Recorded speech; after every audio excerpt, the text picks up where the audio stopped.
All right, ladies and boys, we've made it here. Week 2. If you lost week 1, it's okay. We're here for another round. Don't worry. We got you.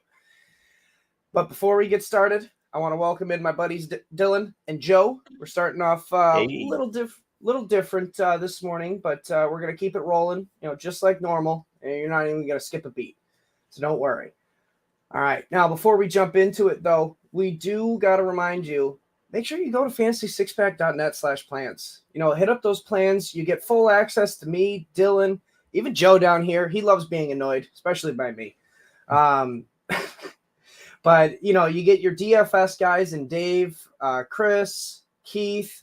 They're making money. I know Dylan's always following their lines and their lineups and just breaking off of that. And then you got to hit up Alan, too. Hit up Alan for the betting.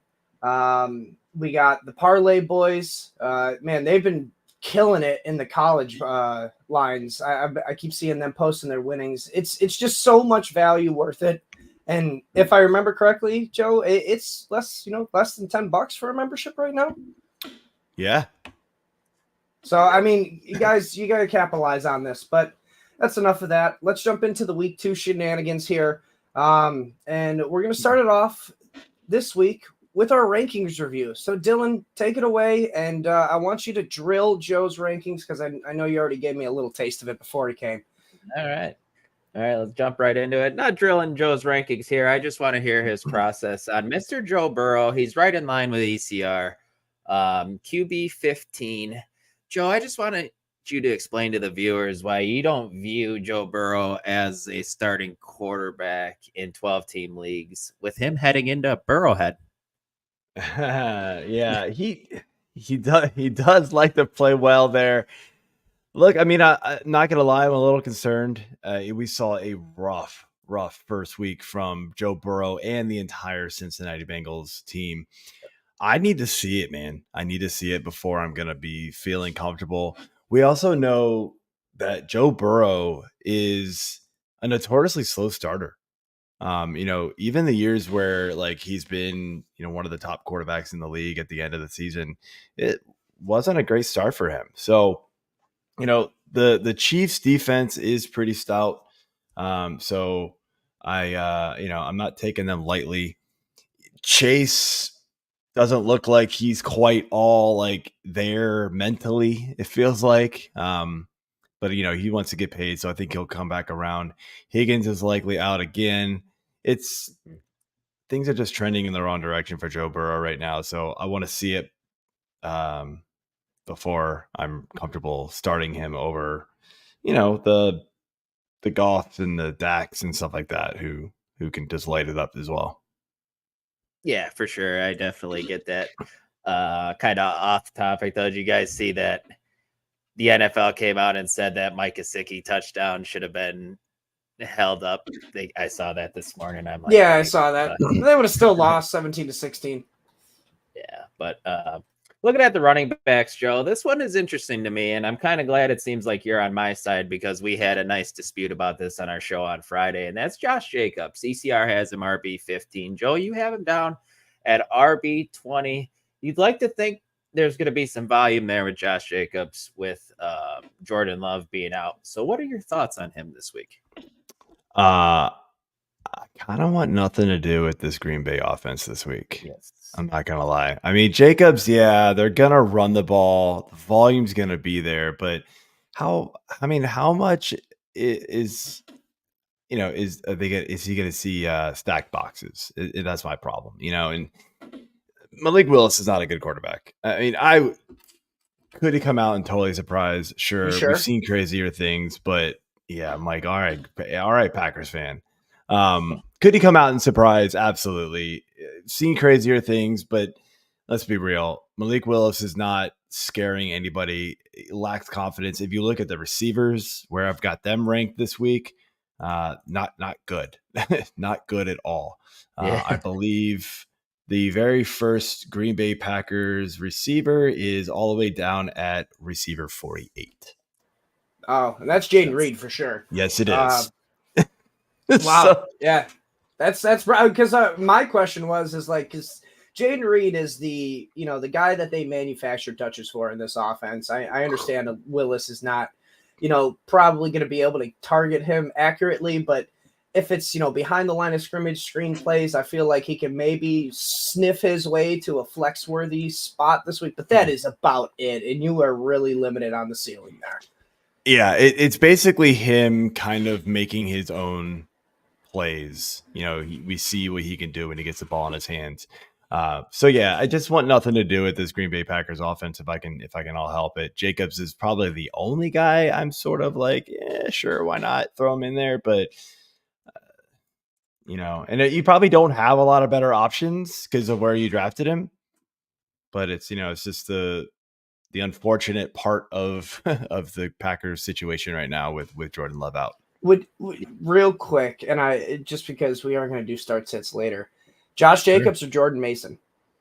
Oh, Mason! My gosh, Yeah, Mason's way up there, dude. Mason. One game. That's all it took. Yeah, okay. I just wanted to know your it was a barometer on your confidence on Jordan Mason. That was that. That was what that question really was. Is just like it doesn't. I mean, look, faith in the Vikings, not scary. And Jordan Mason, whoever is running the ball for the San Francisco 49ers, as long as CMC is out, is likely a top 10, top 12 option almost every week. 100%. Except Trey Sermon. Okay. When was he ever the starting running back there? Failed experiment. Yes.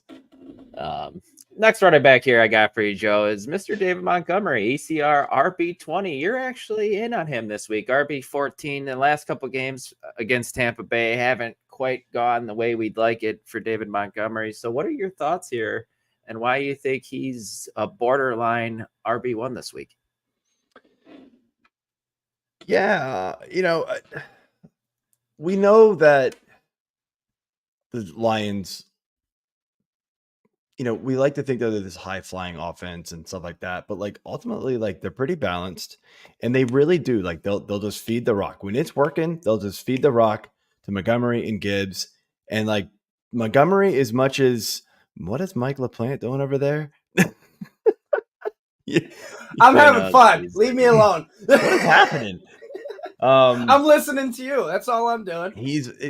I'm not singing. You're supposed to be answering questions. I'm listening to them. Sure, man. Am I distracting, Joe? My apologies. Yes, you are.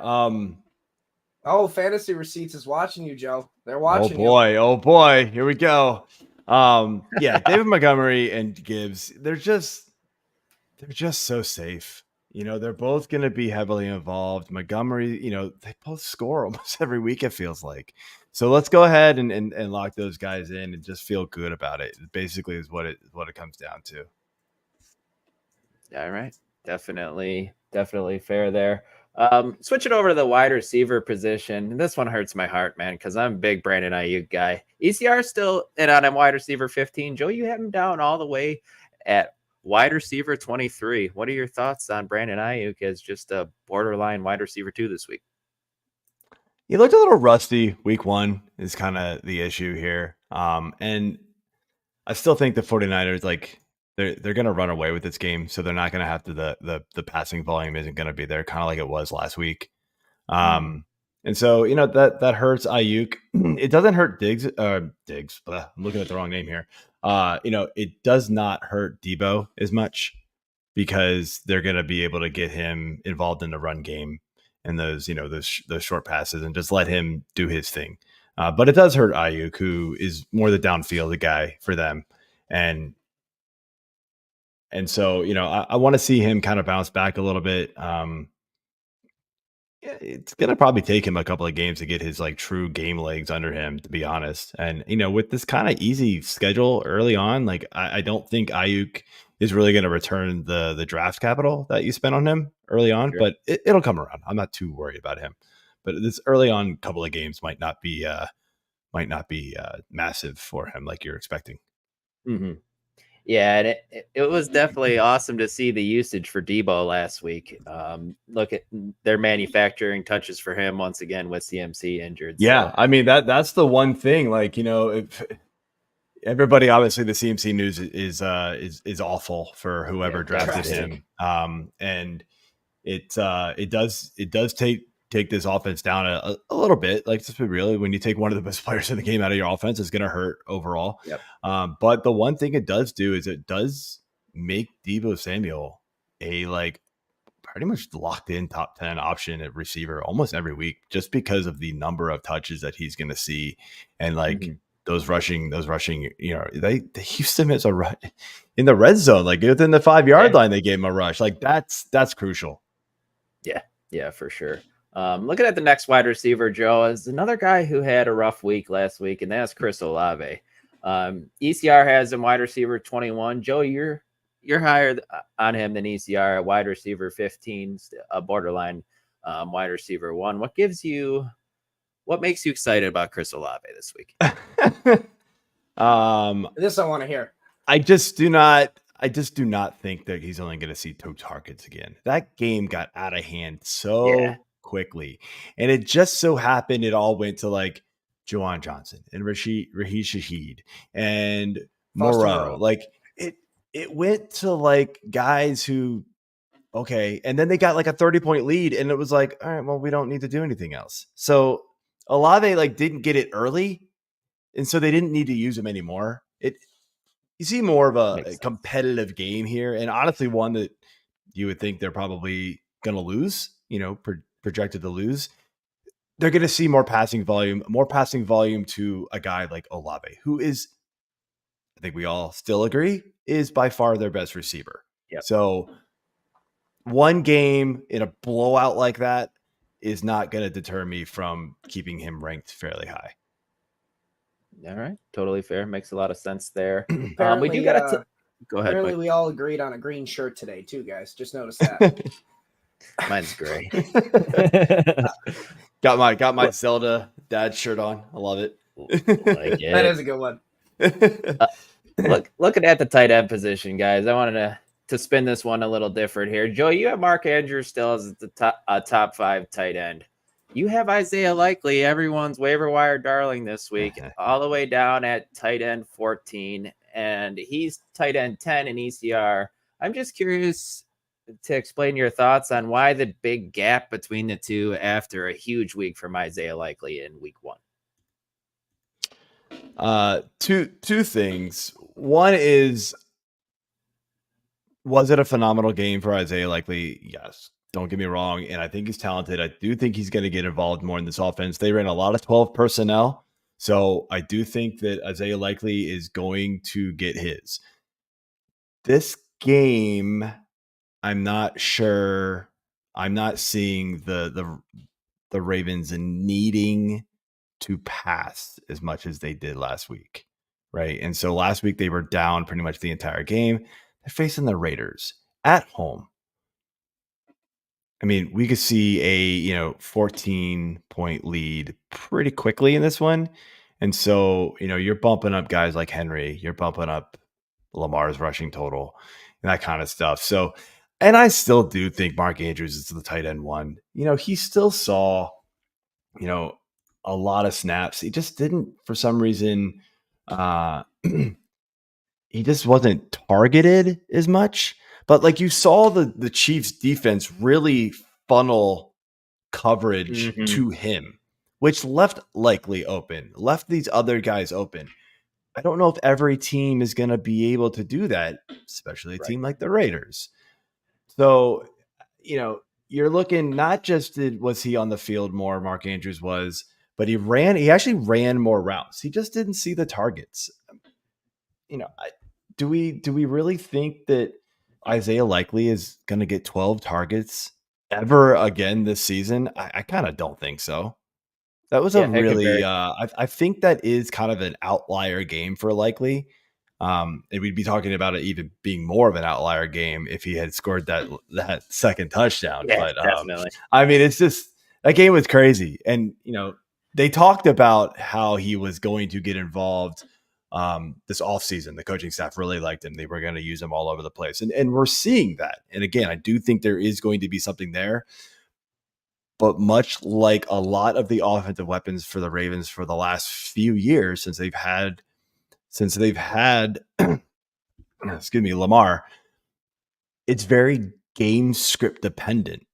Sure. When they get leads, it's the running game that dominates. When they are having a trail, it's the passing game that gets a slight boost, but like it's really not something that you're like super excited about a lot of times, because in my opinion, Lamar struggles to kind of catch up with the pass, and we see that time and time again with them. Which is another story, I could go into it, but I won't. So because I know we got Alan waiting in the wings here, so Yes, we do. All right, Joe, that was you guys move on. That was awesome stuff, man. Why don't you let everyone know what you got going on the rest of the season? Yeah, obviously, fantasy6pack.net where you can find everything, and then at F6P_Joe. We did get a trade question. Do you guys mind if we jump into this one just real quick? Yeah, let's do it. I don't know if you guys saw that one. Yeah, it was the CMC one. Traded CMC and Waddle to a 49ers fan for Puka and Jonathan Taylor. I mean, you traded two injured guys. I like it because Waddle without Tua is just going to be horrible, in my opinion. Yep. You're still getting Jonathan Taylor and CMC. Obviously, you would rather have CMC when they're both healthy, but the gap between Taylor and CMC is, I think, a little less than the gap between even a full-strength Miami Waddle and a healthy Puka. So I like it. I can dig it. Yeah. Normally, normally the best player in that trade, CMC, but with all the information we have, the injuries we have, the best player in that trade is Jonathan Taylor. You're going to get immediate impact from him right away. Where Waddle, fantasy receipts. I'm waiting for my call out. Let's do it. Joe will have fun with it. That's good. That's good. All right, guys, have a good one. Right, peace out. Good luck in the rankings contest. My man. Thanks. See you guys. Peace. All right, now we're going to get our betting advice from the man, the myth, the legend himself. What's up, Alan? What's up, man? Can y'all hear me good? Yeah. Can you hear us?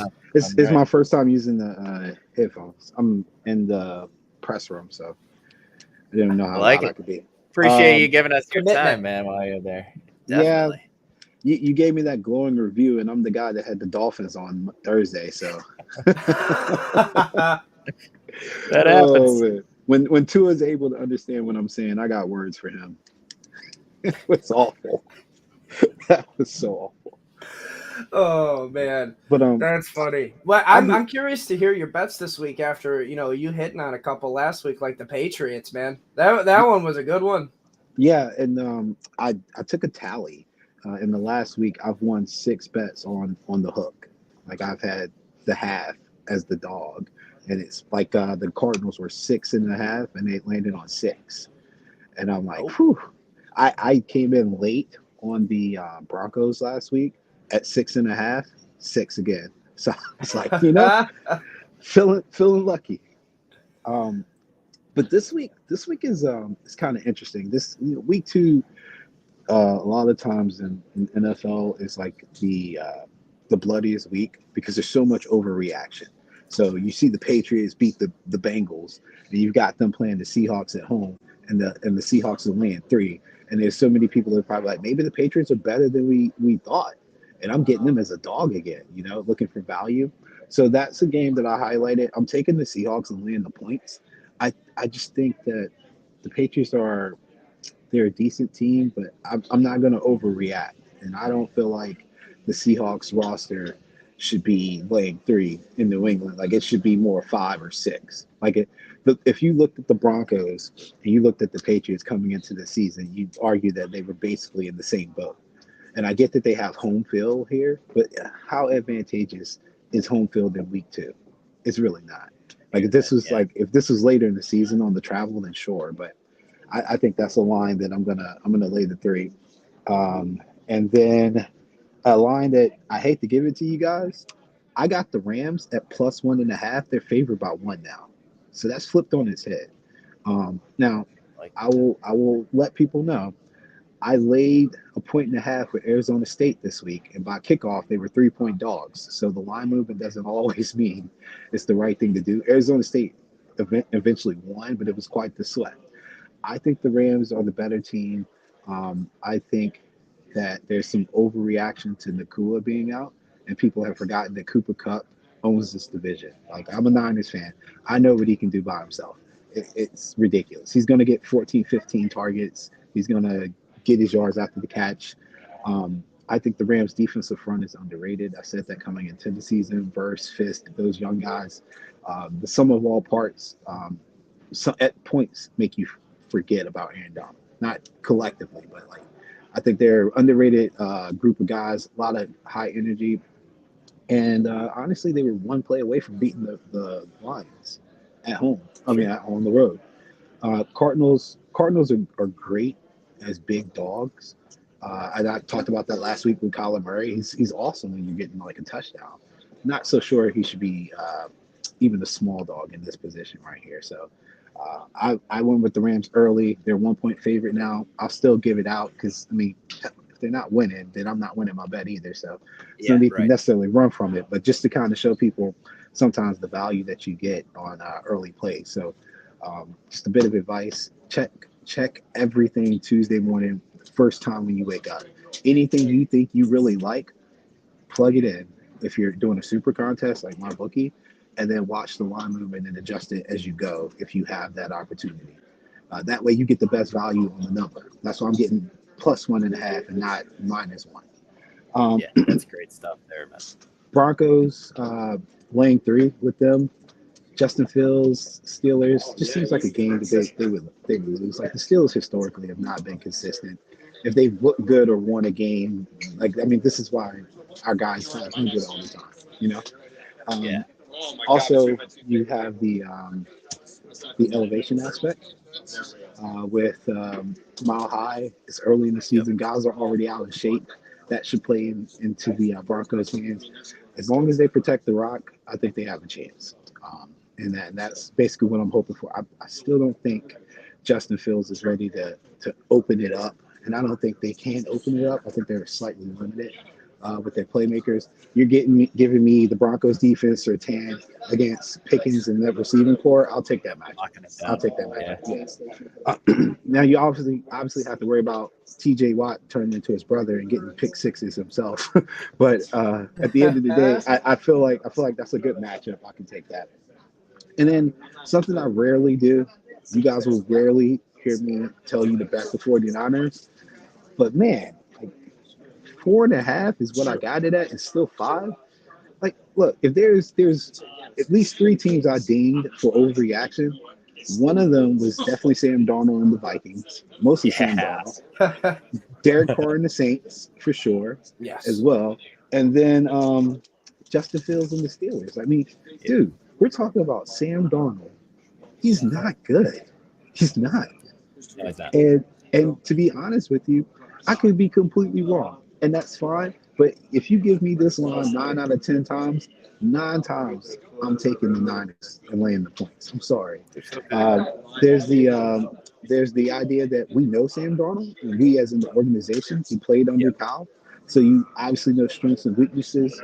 And we owe the Vikings. I haven't forgotten how they demolished us last year thanks to our guy Steve Wilkes. And Kirk Cousins looked like Patrick Mahomes. He couldn't miss.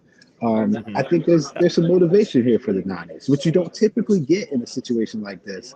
But we were embarrassed last year. Debo remembers that. I think Trent got hurt, or no, Debo might have been hurt, and Trent ended up being hurt and played the next game against the Browns. But it was an ugly showing. So there's no need to hype it up too much, other than that this is going to be a meaningful game for the better team, and I expect them to come out and make a statement, just like they kind of did against the Jets. Trap lines, I would worry about. Taking my points with the Saints this week. The Cowboys are a good team, regardless of your opinion on their good team. And McCarthy is absolutely bonkers against the number in the first 3 or 4 weeks of the season. So you're going against a huge trend. he's over 60% covered in these situations. It's very scary. Teams that come off big wins and then end up dogs like the next week. So like the Saints won by like 30, and they come in like a 6-point dog. They cover less than 45% of the time. That's historical. That's something to be a little worried about as well. Likewise, the Panthers, teams that come off getting blown out and come into the next game, do a pretty good job of covering the number. So I'm not telling people to bet the Panthers, obviously, but I was worried about that. I don't want to be fighting positive historical data. So I just left those games alone this week. Because again, historically speaking, week 2 is the week where people will say, "Oh, this rigged. It's rigged." It's not really that it's rigged. It's just there's so much just over exaggeration of teams and abilities. Some of these guys are still learning. They're still getting in shape. They're still getting accustomed to one another because the preseason's shortened. So keep that in mind. Stick with what you know. We know the Niners are a good team. We know the Seahawks are better than the Patriots. We know that the Rams-Cardinals games typically favor the Rams on the road, things like that. So that's my approach this week. I'm just going to stick to what I know. And then if I'm taking shots, Texans, I think, should beat the Bears pretty handily. And I've got my eye on the Titans-Jets game. Because I think stylistically there's a favorable matchup there for the Titans. So I just want to see if what I'm thinking is true, and if it is, then the Jets have a lot of issues going forward. So that lines up to 4. Like I said, I got an eye on that. All right. And I'm weary. I'm weary of the 7.5 with the Buccaneers, man. I wanted to, I really did, but I just thought to myself, like, you know what? Again, Baker's another guy that I truly can't say that he's that dude, and he played like that dude last week, which makes me think he's coming back to earth this week. So I stayed away.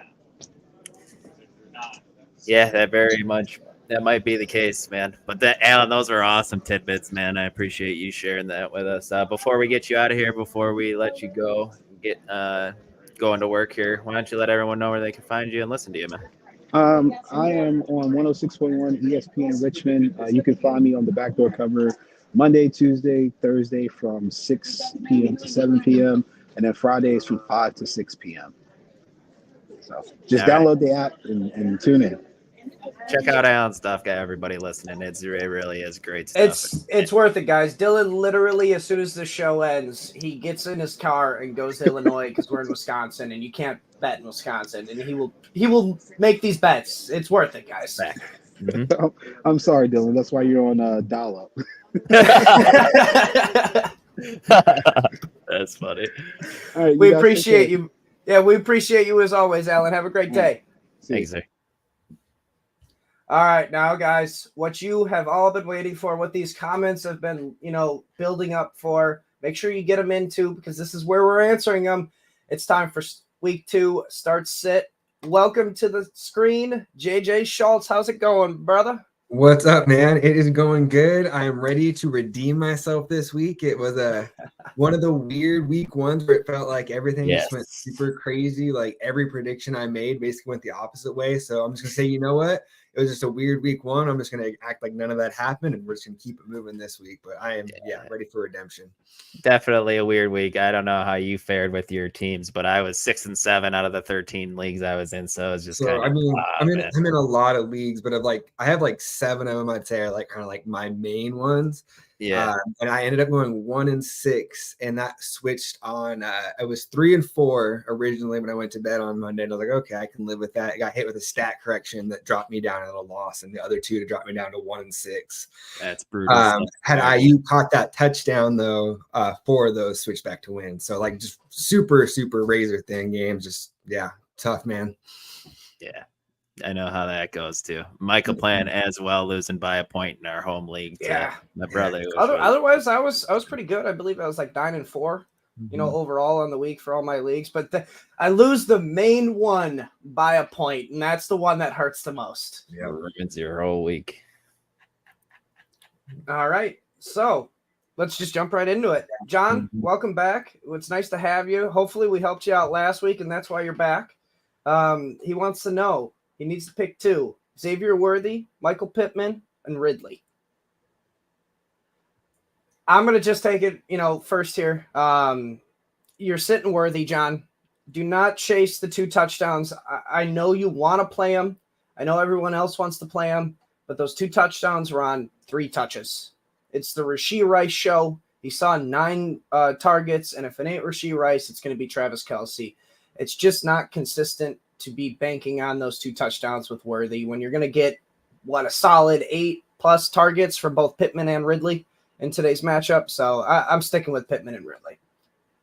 I'm going to have to disagree here, I think, man. I'm worried about Ridley against the Jets, getting a lot of sauce. I don't love that. Michael Pittman, man, to me, his skill set doesn't line up to Anthony Richardson. I feel like he's a medium depth target guy. He doesn't create a ton of separation. He's a go up and get it wide receiver. And where Anthony Richardson really thrives is down the field. So I'm a little nervous about Michael Pittman. So I think that it's tough because I don't like Pittman or Ridley here. So I think I'm starting Worthy, and I guess I'll go Michael Pittman, but I don't love it.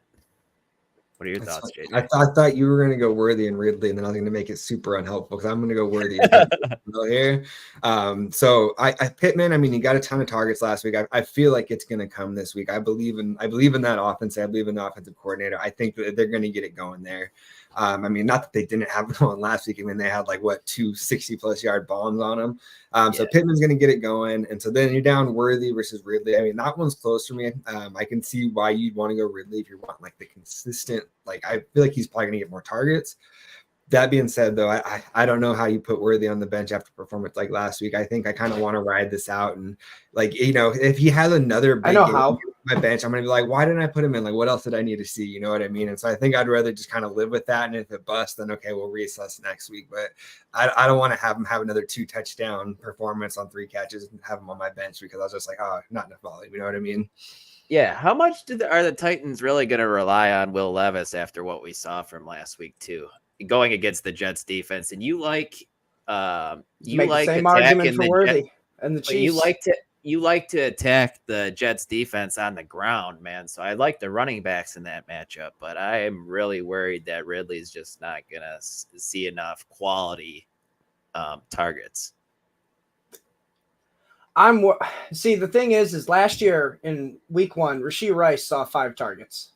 Rashee Rice, who we know is really good, he saw more targets than Worthy. Worthy is just a gadget player. You're relying solely on gadget plays. I don't know. It's so hard. He saw 2 targets last week. 2. That was as many as Chris Olave. And we are all upset about Chris Olave and want to bench his ass. For Joe. Joe's in on Olave this week. But I get it. It's week 1. We don't want to overreact. If he does it 2 weeks in a row, then it makes more sense. The process will then agree to, putting Worthy in the position. But we're talking about a rookie who scored twice. Chase Claypool scored twice in his debut for the Pittsburgh Steelers. Look where his career turned out. Not saying he is Chase Claypool, but week 1 overreactions happen, and that's what I'm trying to, prevent here. It's just the last thing I want to add on Worthy, though, is I will say, even just 2 weeks ago, that everybody in the draft, he's just a field stretcher, he's a deep threat, and it's 1 weekend, he's just a gadget guy now. He's got a wide skill set, man. I think he's going to be a big part of this offense. So I don't know, man. I think you're going to want to ride Worthy. His 2 touchdowns were on a designed run attempt and a broken coverage. I mean, look at Allen Lazard. He had a touchdown from an Aaron Rodgers free play and then a backup QB. And we're not, thinking about starting Allen Lazard. Yeah, but I mean, Allen Lazard wasn't a first-round pick in the NFL draft. You know what I mean? I know, but I'm just saying the scoring opportunities were the same. Yeah, that's my point. Yeah, interesting one to see here. I don't know. It's a good one. It's a good, sure. Yeah. Hopefully we helped you, John, because I feel like all 3 of our answers were different. But Jamie I don't think we helped him a bit. We all said no. I guess we didn't even all say Pittman, huh?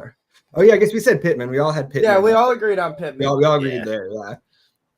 All right, so Jamie's got Gibbs, All right. No, he thinks it's going to be a Gibbs week. So does he start Monty or Najee? Najee's got the Denver Broncos and Monty's got the Buccaneers. Full point PPR. I mean, either way, you're probably going to get more. I mean, who do you think, like, just break it down as far as, like, pass catching. Who gets more pass catching work between Monty and Najee? Probably Najee, right? I mean, that's how I leaned. Yeah. That's how I leaned here. And you get a better matchup. So I think I lean Najee in this one. And that's just me personally. Yeah, I don't want to start both Lions running back. If those are my only two running backs I'm going to be playing there, I want to mix it up. I think I'm with you. I'm a little down on Monty this week. Tampa Bay's defense is pretty solid against the run. The last 2 games Monty went against them, it hadn't gone well either. So, yeah, I think even though I don't love Najee Harris, especially with Justin Fields as the quarterback. That's why I started. That's why I started it off with the receiving perspective, because I'm like, I'll get Dylan to agree on Najee when Monty is the other back in comparison for pass catching. What's up, Josh? I love it. Yeah, hi, Josh. I love this question. This is a good one. I'll let Jordan take it.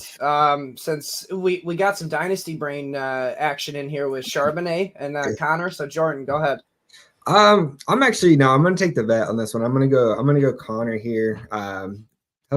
They got the Rams, Seahawks. Who the Seahawks got here? They got the Patriots. Yep. No, I'm gonna still go James Conner. I feel like he's gonna get a pretty solid workload. Good chance of a touchdown here.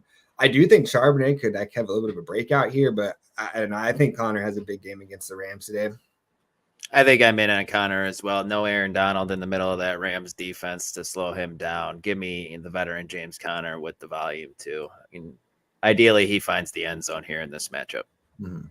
Yeah, I'm sure when Chris and Keith come on, they're going to be talking up and down about Charbonnet, but DFS that's for week, DFS. I haven't even looked at what he's priced. But for redrafts, give me Connor, especially after what he did last week. All right, so next one, Fat Randy. Great name, great picture. Good one. Start Amari Cooper after that just horrific week, or Brian Robinson, full point PPR. I'm taking B-Rob, man. He's always so dang solid. I loved what I saw last week. He got involved in the passing game, even with Austin Eckler there. So I'm all over Brian Robinson today as well. And I just want I don't really want any part of the Browns offense, man, with Deshaun Watson at the helm outside of like Jerome Ford. And Amari Cooper is a flex option, but I don't dig him, man. What are your thoughts? It's not comfortable. No, it's not. Yeah, I'm going to go B-Rob here as well. But like that being said, I'm not afraid to start Amari. I mean, he was a drop touchdown away from us not even really being too worried about him this week. You know what I mean? I've had one fall right through his hands, even during a blowout. So I think he's still going to be startable, especially if you're talking about like a flex play. But yeah, here I do like Brian Robinson. It's crazy that I don't know if it's moved at all, but when I took my notes down here that the Commanders were only favored by 2 points, I think they're going to kick the crap out of the Giants. Honestly, I think it's going to be a lot bigger than that. You're going to see Brian Robinson get a lot of run. Believe it or not, Brian Robinson had more receptions than Amari Cooper did last week. He had 3 receptions. Down. 3 receptions on 4 targets, and he actually saw Brian Robinson saw as many targets as Eckler. That was a bit surprising. Thought he would get more of the workload there. But this one's a clean sweep, Fat Randy. Brian Robinson, lock it, load it, win the week. All right, Dame. It's nice to have you here. He needs 2 flexes, guys, and a wide receiver too. Options are Garrett Wilson, Devontae Smith. Or at least he's got good options. Tank Dell, Xavier Worthy. Looks like Ramondre Stevenson or J.K. Dobbins, my darling. Wow. Okay. So Garrett Wilson for sure. Let's do the wide receiver. For sure. That's Garrett Wilson. You're locking in Devonta Smith too. AJ Brown questionable with the That's what I was saying too. Devonta Smith in the slot. You love to see that. And then I think it's Tank Dell or Dobbins. I feel like Tank Dell has the best matchup out of anybody on the field in that Bears. Clarification on scoring at all? Any of the follow-up comments or anything? Because that could maybe change it a little bit. I do not see it. Anything. So obviously you like what you saw from Stevenson and Dobbins too last week. This is hard. That's tough. I mean, I'm with Dylan, like what he was saying. I think Tank Dell has the best matchup on the, for the Bears. The two outside cornerbacks, Tariq Stevenson and Jalen Johnson, they just lock down the perimeter guys, where Kyler Gordon on the slot. I feel like Tank Dell could take advantage of that matchup. We just got a comment. Yep, it's a dynasty PPR. So yeah, Tank Dell, lock it in there. Yeah, I think Tank Dell's fine if you're going to shoot for the ceiling there. But if you want to play it a little safer, J.K. Dobbins against the Panthers is a pretty smash matchup for him there, too. So I think he'd be my close second. And like I said, you had to love what you saw from Stevenson, and Worthy's the big play guy, too. That would be my number 4. Man, no, I'm thinking about this now. Now I'm scared that the Bears aren't going to be able to keep up with the Texans. I know that the defense is good, but I still think the Texans score, and I'm afraid that, because the Texans defense is good, they may not, Bears might not be able to keep up, and it might turn into another Joe Mixon week. I would go Garrett Wilson, Devontae Smith, and Dobbins. Oh, okay. Dobbins over Stevenson. That's interesting. I kind of want to see it one more week, I think, from Dobbins, where like Stevenson, man, he was solid. Man, it was a bad matchup last week against the Raiders run defense, and Dobbins still had over 5 yards to carry. And Gus Edwards looked like the guy that big one, yeah. And it looked like he still doesn't even have like his full top end. He doesn't have. He's probably going to get another. No, but that O line just opens up such good holes for the. I mean, not for Gus Edwards apparently, but for at least J.K. Dobbins, they opened up some big holes.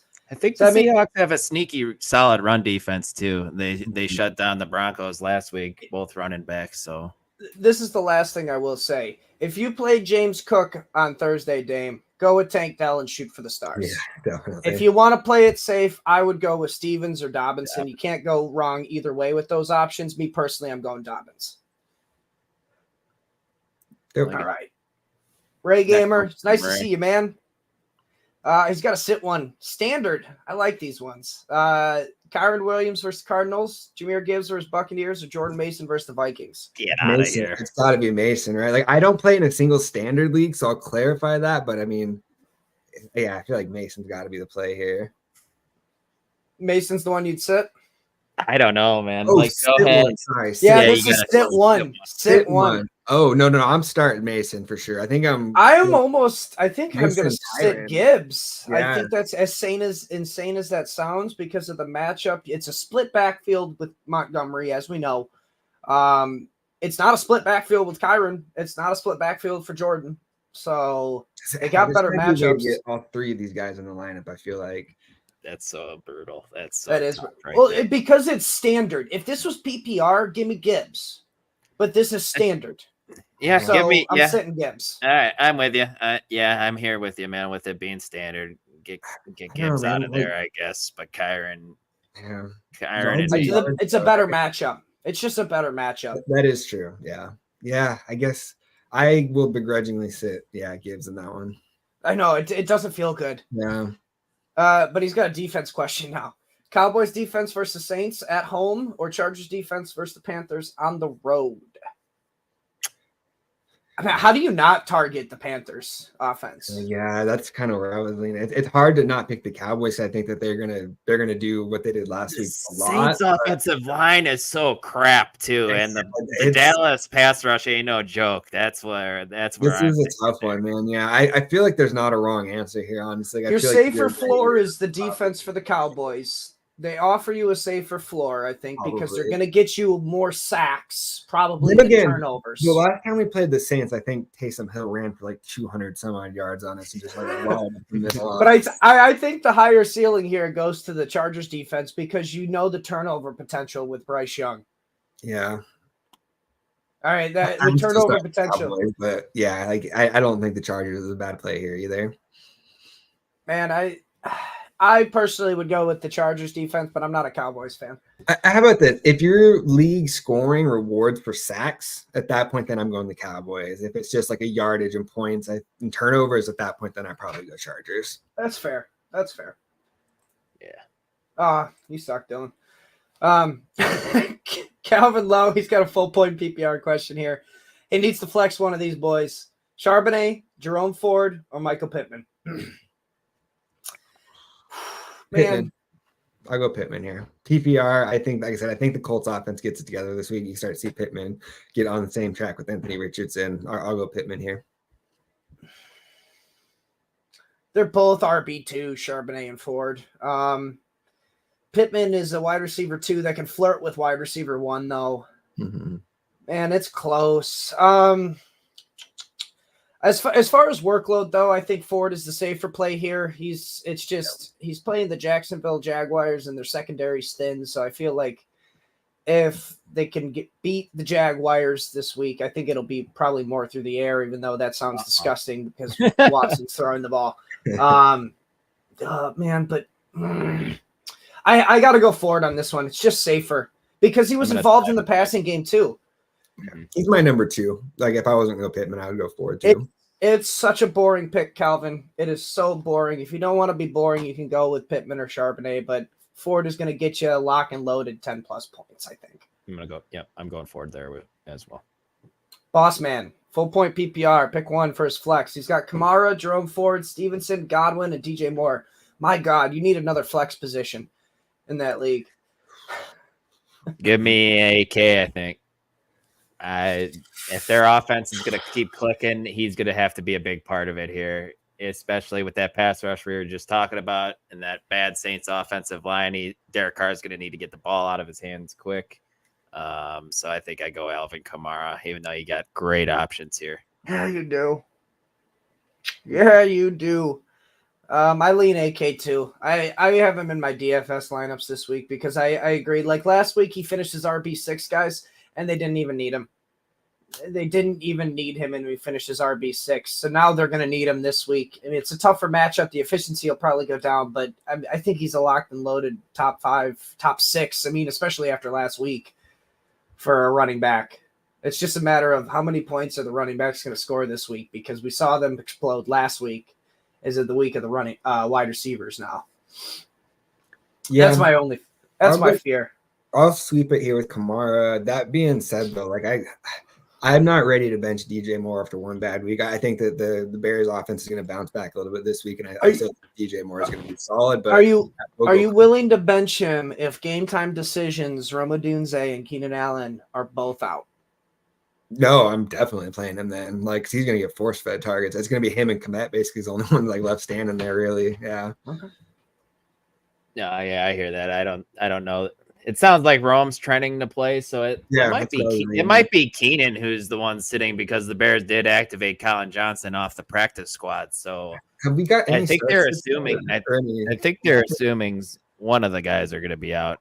We did just get one here through Jake Ferguson won't play in week 2. Okay, I have so many leagues I've been waiting to like set the auto swap or put him onto IR so I can set my lineup. So like that's one I've been waiting on. Like, all right, let's officially hear that one. Yeah, they haven't all come out yet. No, they'll come out one by one usually. But Boss Man's got another question here. Did it again, man. Yeah. Pick one to start. He's got Devontae Smith, Chris Godwin, DJ Moore.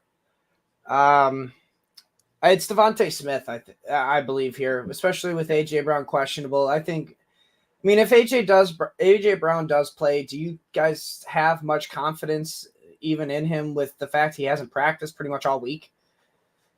I mean, I'm still starting him if they say he's active, but no, like, I mean, I'm not feeling great about it. It's just one of those where it's AJ Brown. It's like he needs one catch to make a play and have a double-digit point week, but yeah. So, I mean, I feel like Devontae Smith's going to have a solid workload for this week. Chris Godwin's the other one I personally would be – I'm low on DJ Moore until I can see it more from Caleb Williams. If he can hit 100 yards this week, then I'll be on DJ Moore. Hey, there you go. You got to get 4 more. Yeah, give me Smith here. Give me Smith as well for sure. All right, we got one for X. Pittman or London from Chris Burns here at his flex. Half-point PPR. Pittman, keep it rolling. I got to keep going with my guy here. I go down with the ship. I'm going to go away from JJ here. I'm going to go London in a decent matchup against the Eagles. I'm curious to see that matchup if Quinyon Mitchell and him are going to go at each other. It's kind of a power versus speed thing there, so that would be interesting. But hoping for a bounce back from London. I'm definitely nervous about Kirk Cousins and that offense. But like I already talked about my discourse with Michael Pittman. Don't think he matches up very well with Richardson's skill set, so I'm going to go London here.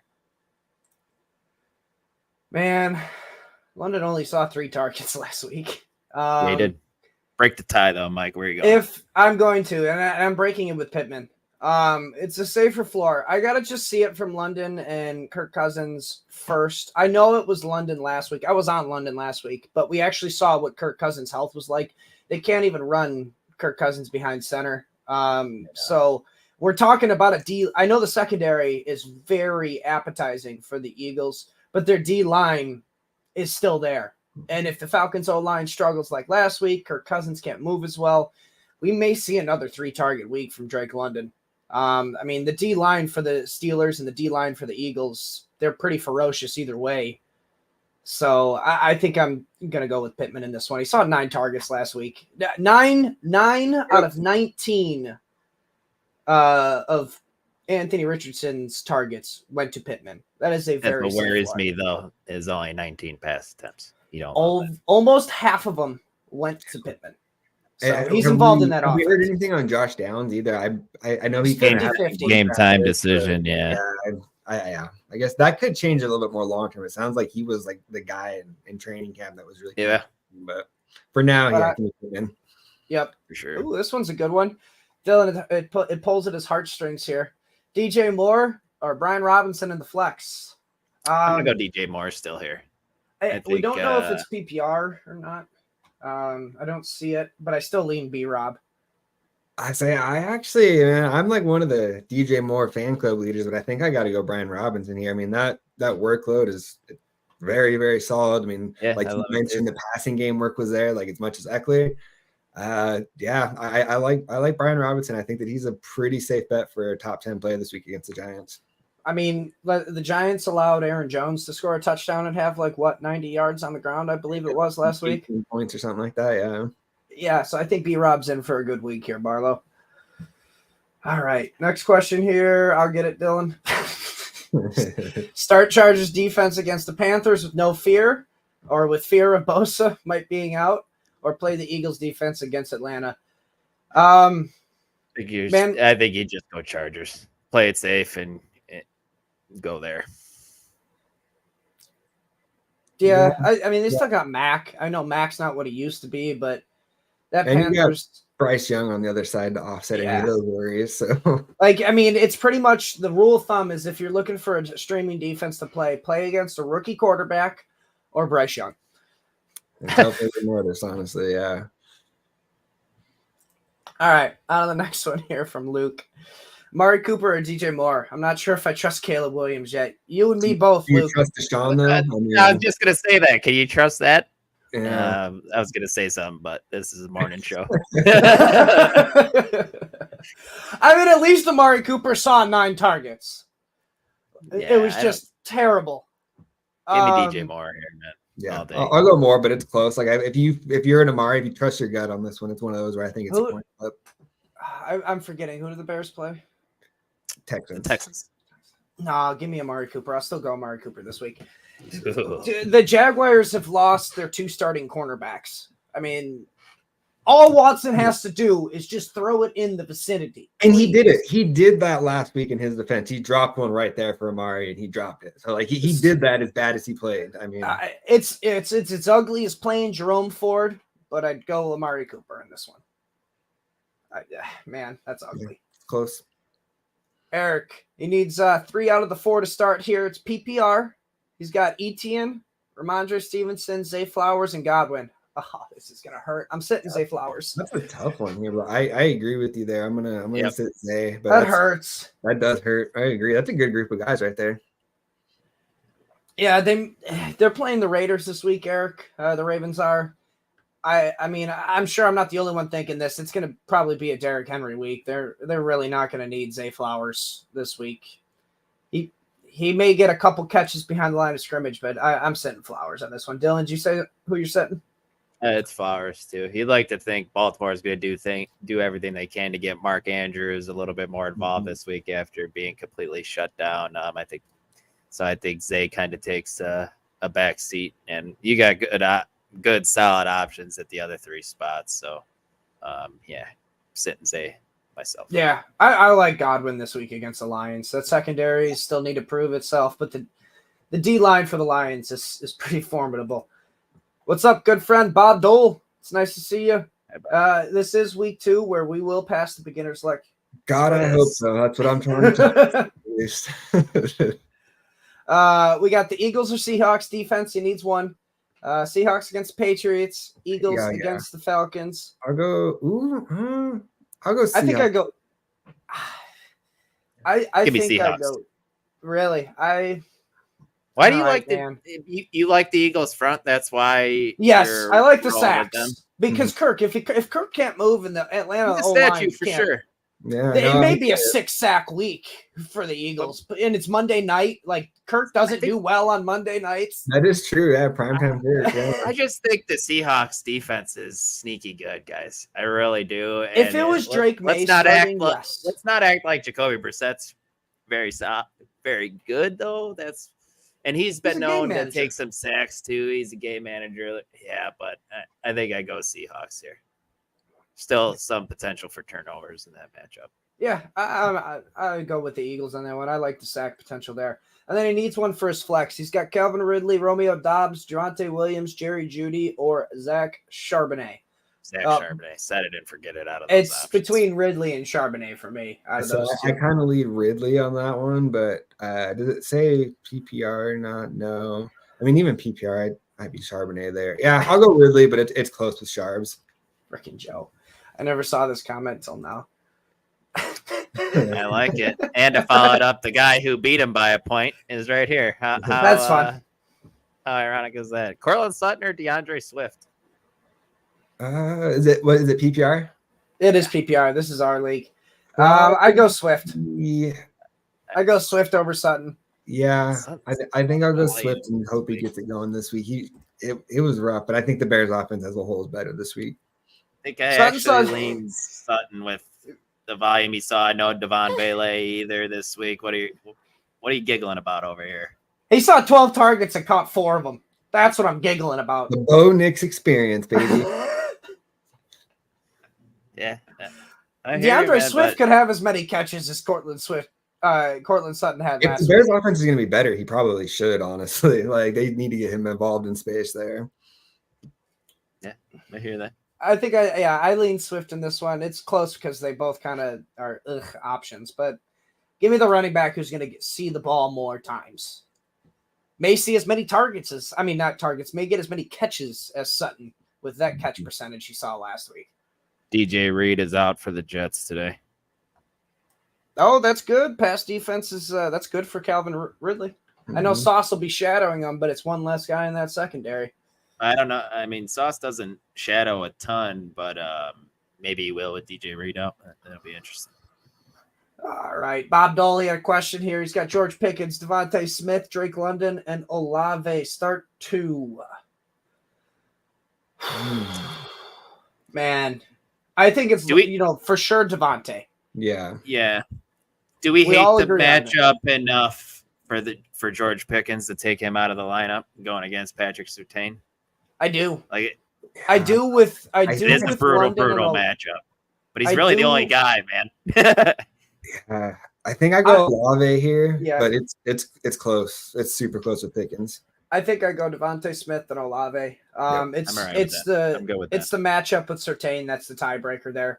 I when I see this question, I have to go back to what Joe said in the rankings part, where Olave is just going to get more involved this week because they're going to need him and Alvin Kamara. And full week planning for Justin Fields as a starter, so you got to think that's going to be a little bit more of like a Arthur Smith in his run game bag this week. You have to imagine having. He came out and said that he purposely chose to not have Justin Fields throw it over the. I liked his comment there about comparing to T.J. Watt, where I don't remember what he said. He was like basically like our record wrecked the game, and theirs didn't because they threw away from Jesse Bates. I was like, that makes sense, I guess. Nice. And Josh Downs is inactive for us for week 2. All right, more Pittman hype. Yeah. No. 9 Josh Downs shares I got to go put back on IR now after we finish up there. All right. So, Luke, I believe we answered this for you. I think it was me and JJ were Amari Cooper. Or no, me and Dylan were Murray. No, you're right. No, I said DJ Moore, but I was also okay with Amari. Like I said, it's That's what I kept thinking of, is because I know you're the captain. I was a professional fence sitter on this one. Jaden Reed's active. That's good. Calf shin. Still wide receiver 47 for Joe. Is Keenan playing today? We have not gotten that update yet, unfortunately, Gary. I know Dylan's getting them as they're coming. So if not, we won't know on the show, though. They're Sunday night. But Gary, I'd assume Allen's not going to play with Rome trending up, and the Bears already activated Colin Johnson. I said that earlier. So it's seeming like one of them is going to sit. So if one does sit, I'd assume it's Keenan Allen. Yeah. All right. And then here's hold on. He had a question after that. Okay. Shaheed Lazard Hopkins. Shaheed, hope he goes for a long one. I don't trust Lazard. I mean, if you're a believer in like the Aaron Rodgers-Lazard's connection, I can see going there, but I'm a believer in the Shaheed just needs like one touch to get a touchdown every time, basically. So give me especially with you chasing here, Garrett. Especially with you chasing here, Shaheed pops off a big one. You might be right back into it. I think that's where I lean to. Because Lazard, if you weren't chasing, I know he Hopkins. It was a free play touchdown. I mean, it wasn't even a design play. It was just they got a jump, and Aaron Rodgers did what Aaron Rodgers did, you know. And the other was from a backup QB. Mm-hmm. So because you gave us the chasing, it's Shaheed for sure. Josh Palmer's active. Sorry to keep interrupting you, Mike, but no, you're fine. It's important news. Also, Kenneth Walker is officially inactive too. Joe says never chase last week's points, chase volume and consistency. The reason I'm bringing this up is for all of you Xavier Worthy lovers. Chase the volume and consistency. Dylan, I'm looking at you. Man, I feel like I don't love Xavier Worthy, man, as a play because of what you're saying, but with some of the options and stuff, it's tantalizing, and I get why I want to do it for sure. Xavier Worthy or Amari Cooper? Some instances. Give me Xavier Worthy. Sure. That's not chasing volume and consistency. No, it's not, man. But one also plays with the best quarterback in football, and one plays with the worst quarterback. And with one of the best play callers in football as well. That's the difference there for me. Show me it one more week, and we have consistency. At least some consistency. Yeah, I know, but I don't want to be 0-2 because I waited to see it. Well, let's be real. If you're 0-2 because you didn't start Xavier Worthy, your draft is very possible how these first weeks have gone, man. That is very possible. If your whole reason you're losing is because you didn't start, the rookie Xavier Worthy in week 1, I'm sorry, there was other problems afoot on that roster. I don't know, man. This is an interesting one. We got a defense one here from Brody. He wants to know Ravens against the Raiders or Jets against the Titans. I think with the news of this morning too, with the news of DJ Reed out, I lean the Ravens. Yeah, that definitely helps too. I'm going to go Ravens. Like I said, I expect Tennessee to try to keep the ball on the ground this week and kind of control it that way. Their head coach literally came out and said, guys, that if they punted the ball on first down the entire second half last week against the Bears, they would have won. Like that. Well, and he's not wrong, probably. So it's like that's just a slap in the face to Will Levis. I don't think they're comfortable with him. And how could you be after what he was doing last week? But that whole game changed when Levis took that hit from Tremaine Edmonds in the middle. You could tell Levis was not having a good time after that. If you pizza when you're supposed to French fry, you're not going to have a good time. You're going to have a bad time. What? Jamie said, thanks, going Najee. You're welcome. I don't know if I've seen that one. It's an old one, man. It's an oldie. Yeah. That's a good He's got JJ's got DJ Moore, Drake London, Michael Pittman, a lot of Pittman questions. And here we go. Worthy. Who are the two that he should start? Wow, and I swear to God, Dylan, if you say Xavier Worthy, I will reach through this camera and slap you across the face. I think it's DJ Moore and Drake London. Worthy's a close second. But I don't, dude, London's sketchy. He really is. I have way too many shares of him. I drafted him over Mike Evans like an idiot. I'm raising my hands, guys. I'm not overreacting in week 1. That is what it is. We all should have drafted Mike Evans over Drake London. That's a fact. It's done and over with. But I'm still going to go DJ Moore, Drake London. Don't love Pittman. Worthy talked about. I'm just it. I'm on happy the it's not fence with Worthy him. as an answer for you. So for me, Xavier Worthy is going on the bench, and I'm going to go DJ Moore and Michael Pittman here. I'm with you, JJ. Give me Yep. DJ Moore and Pittman. Drake London, if you're chasing points, JJ, go Drake London because he offers you a little bit of untapped ceiling there. I don't know if I'm chasing points. I'm going Worthy here. Like if that's why I don't. I mean, yeah, that's fair necessarily too. agree with that, That's too. fair too. That's fair. I mean, I get that aspect of it. It's just I feel more comfortable, me personally, chasing points with Drake London, just because I'm afraid Worthy's. Is he going to get another 3 touches? Will he get 6 touches? I don't know. I'm trying not to overreact in that direction for Worthy. Just like you're not trying to overreact with Drake London, Dylan. Yeah. They definitely. Ken Walker is officially ruled out. I don't know if that was already. I did say known that. Or not. Okay. All right. On to the next one here. We got CK. What are we doing with AJ Brown and his questionable tag? And it's Monday night. They play the Falcons. Man, I mean, maybe somebody dropped Darnell Mooney and you could go pick him up just in case that he doesn't play, and you could at That's least really fill in your only somebody. option, man, because you can't get somebody else from the Eagles. I mean, you can, but how can you be comfortable doing that? So I actually don't mind that call, Darnell Mooney there, Mike. I mean, it's not sexy, but just in case. And it's if you're lucky. Expendable. Yeah. If you got some, if you got somebody like, you picked up Tank Bigsby, as a stash. Yeah, it's a cool stash, but it's not going to really do you much right now. Drop him, go pick up Darnell Mooney just to kind of play it safe, as far as that questionable tag with AJ Brown. But if it ain't somebody like Tank Bigsby or in that realm of like just a stash player, I wouldn't be dropping anybody. All right, Big Bills guy, full point PPR. He's got J-Mo, Tank Dell likely. My answer is going to surprise you because maybe not Dylan. It's J-Mo. I'm a big J-Mo guy here. Guy saw 9 targets last week, saw a rushing attempt 2 as well. I think the matchup is a little skewed when you're looking at the Tampa Bay Buccaneers because they did play Jaden Daniels last week. Rookie QB didn't choose to pass a lot, so the passing numbers are skewed a little bit there, and I don't think the matchup is as bad as it looks on paper for Jameson Williams. Give me Tank, man. Yeah, I'll go Tank here, but don't hate J-Mo either. But I feel like they're going to make an effort to get Amon-Ra St. Brown going this week. So I think J-Mo's still going to get us like 5-6 targets. Like I think that he's going to be a real part of the offense moving forward. But I'll go Tank Dell here with it being full PPR. But it's close. If fantasy receipts, like the matchup for Dell too. If you are still here, fantasy receipts, you can clip it. It's J-Mo over Dell this week for me. I am a big J-Mo guy. I'm planting my flag on J-Mo. I don't know what you want from me. If they're still here, they're definitely coming at you about your Xavier Worthy take, how you hate him. If he sees more than 3 touches, then my argument's invalid. I get that, but I got to see more than 3 touches. Oh, man. This is Jaden Reed or Javonte Williams? It's not as tough as you think it is because Jordan Love's out. I still lean Javonte, I think.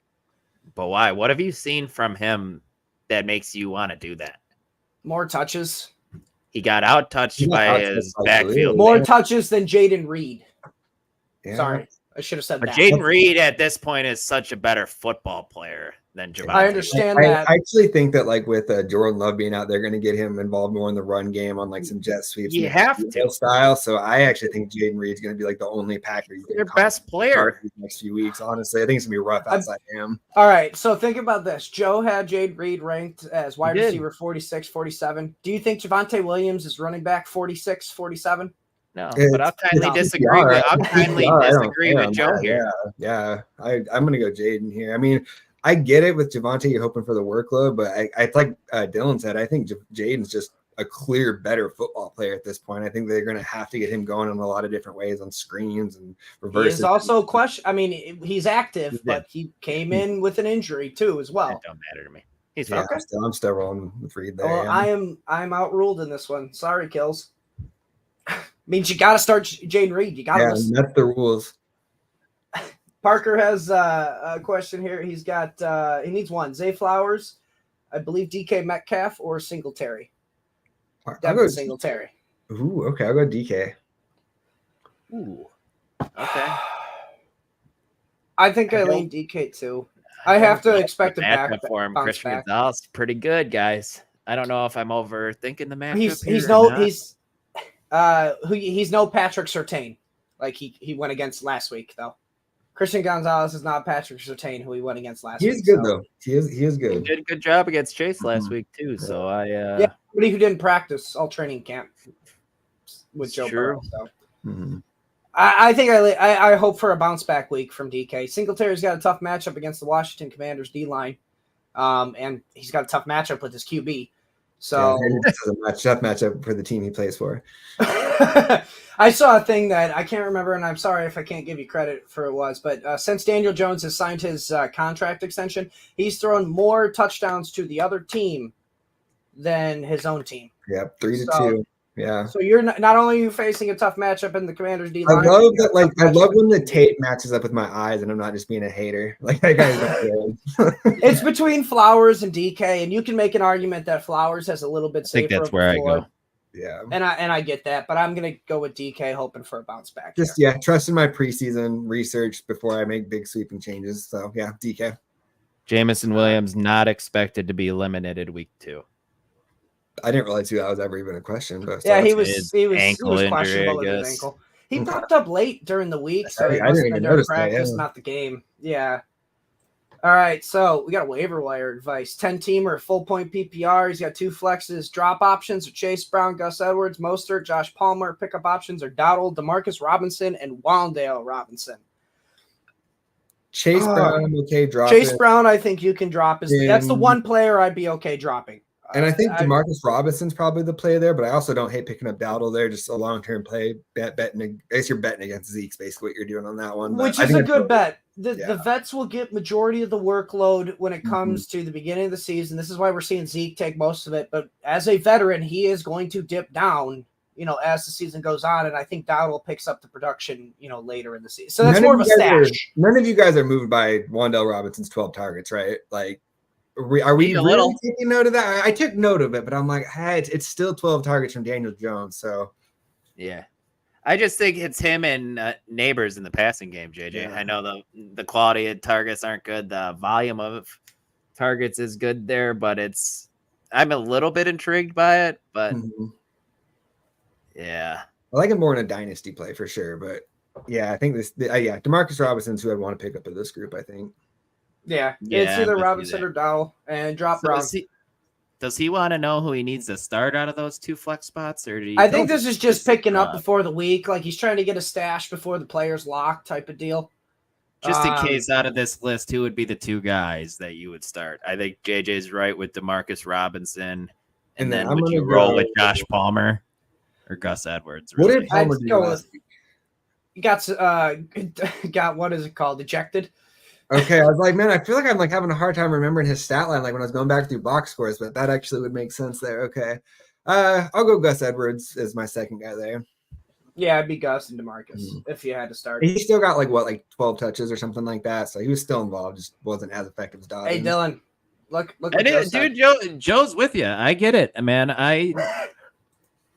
It's just a different case scenario, man, because they're going to do what they can to get him the ball too, and his quarterback's freaking good. If and buts were cans and nuts. I don't know. Right. Even if he got tackled on the one on both those plays, he had a decent fantasy game. Like, wasn't the yardage total still decent? Like I'm not over the moon about him. I'm not the biggest Xavier Worthy guy, but I think in certain circumstances, I think he should be started over some guys for sure. All right, we got a trade kind of question here. Etienne and Waddle or Kamara and Devontae Smith? Which side you like better? Kamara, Devontae Smith. With the Tua stuff, I want nothing to do with Jalen Waddle.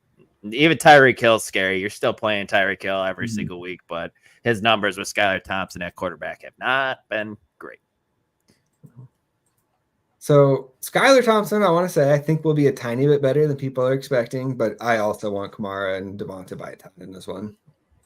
So, JJ, there was rumors about Russell Wilson maybe being traded to Miami if he's not going to get the starting spot back.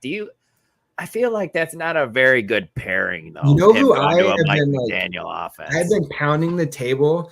I want them to go get Jameis let that man unleash himself in the offense, man. Like you're talking about a guy that will just let him get in there and just throw that thing down to like Hill and Waddle, man. Let's get Jameis to Miami. That's the one that I want to see. You talked me right into it. I'm in. Yeah. Let's go. I'm in.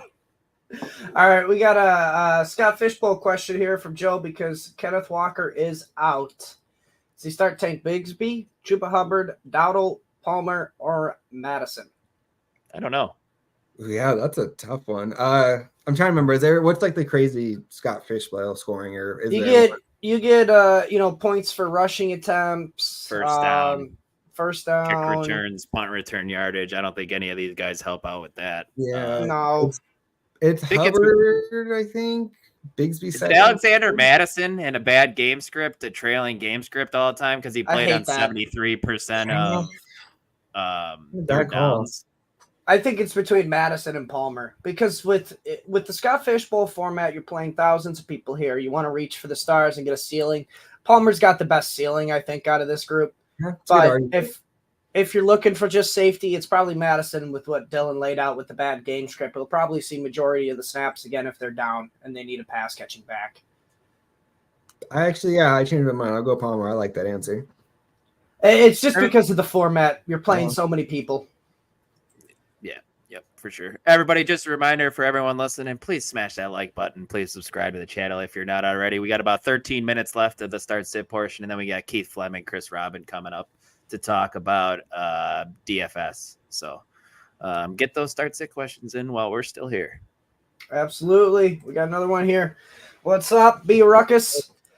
He's got Aaron Jones, Josh Jacobs, Jordan Mason, pick 2, and he also needs a flex. So Dell or whoever doesn't get picked for that running back spot. I think your 2 that I am personally starting are Jacob and Mason. And then so I don't know about how you guys feel. Pick the 2 RBs first. Get that out of the way. Mason's locked in. I want to start Jones, but that's a tough matchup against the 49ers. So, yeah, I think you go Jacobs and Mason. And I believe, if I remember correctly, Dylan, what was the stat? Aaron Jones in his regular season career against the Niners averages about 54 rushing yards and 8 receiving yards. He scored 1 touchdown. Yeah, probably like against that. That's probably good for a lot of running backs, honestly, against the 49ers. Yeah. He killed it in the playoffs last year. Yeah. Not a fan of Jacobs this week and moving forward without Love. He's going to see a ton of stacked boxes, but I'm with you. I think it's Jordan Mason. I think it's Josh Jacobs, and I think it's Tank Dell over Aaron Jones as well. I'll take that as well. Tank Dell as the flex over Aaron Jones. So sit Aaron Jones, B. Ruckus. All right, Sports Spotlight. He needs 2 PPR. Jerome Ford, Ladd McConkey, or Calvin Ridley. Oh man. I'll go Ford and I'll go Ridley there over Ladd. I don't love Ridley. I've said it a bunch of times already, but the passing volume, unfortunately, we saw from Justin Herbert in that Chargers offense was not what we wanted to see, JJ. That was not I'm not giving up hope yet, but yeah, not ideal. I was, yeah. They both saw the same amount of targets, actually, Ridley and Ladd. It really wasn't good. Jalen Johnson shut him down pretty good last week, so it's just you're not going to get a lot of yards from Ladd. That's the thing. Chargers it's just going to be efficiency. Nah, I don't know. I'm going to go Ford and Ladd here. I think I'm going to sit Ridley on this one. I think just against that Panthers defense that I don't know. I just want to play my guys against that defense. I can understand if you want to go. I'll go Ladd here and just hope that they build off that touchdown they got him last week and just hope that that's just the beginning of them building on it for him. I'm going to stay on my stance on Ridley. It's Ridley and Ford for me. It's close between McConkey and Ridley. I will admit that, but I'm going to stand pat on Calvin Ridley here. All right. Worthy or Brian Robinson, PPR, Dylan, you get to go first. It's Brian Robinson. I think we answered this one or something very similar. Yeah, Robinson it is. Clean sweep. Love what we saw from Brian Robinson last week, the usage from him. So real quick. This is a good one. He brings up another guy here that was Sports Spotlight. I like this move here. I didn't even think of Jahan Dotson if AJ Brown is out.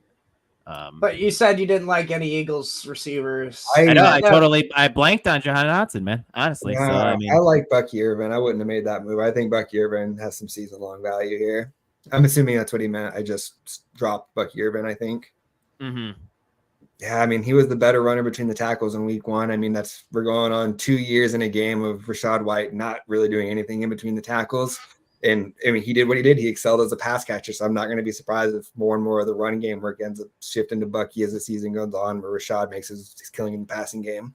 But the question is, JJ, if AJ Brown doesn't play, are you okay taking a 0 from him this week? Or would you rather have Bucky Irving the rest of the season? I would rather have Bucky Irving. Because, I mean, even if he Okay. doesn't play, are we sure Dotson doesn't 0, even if AJ Brown doesn't play?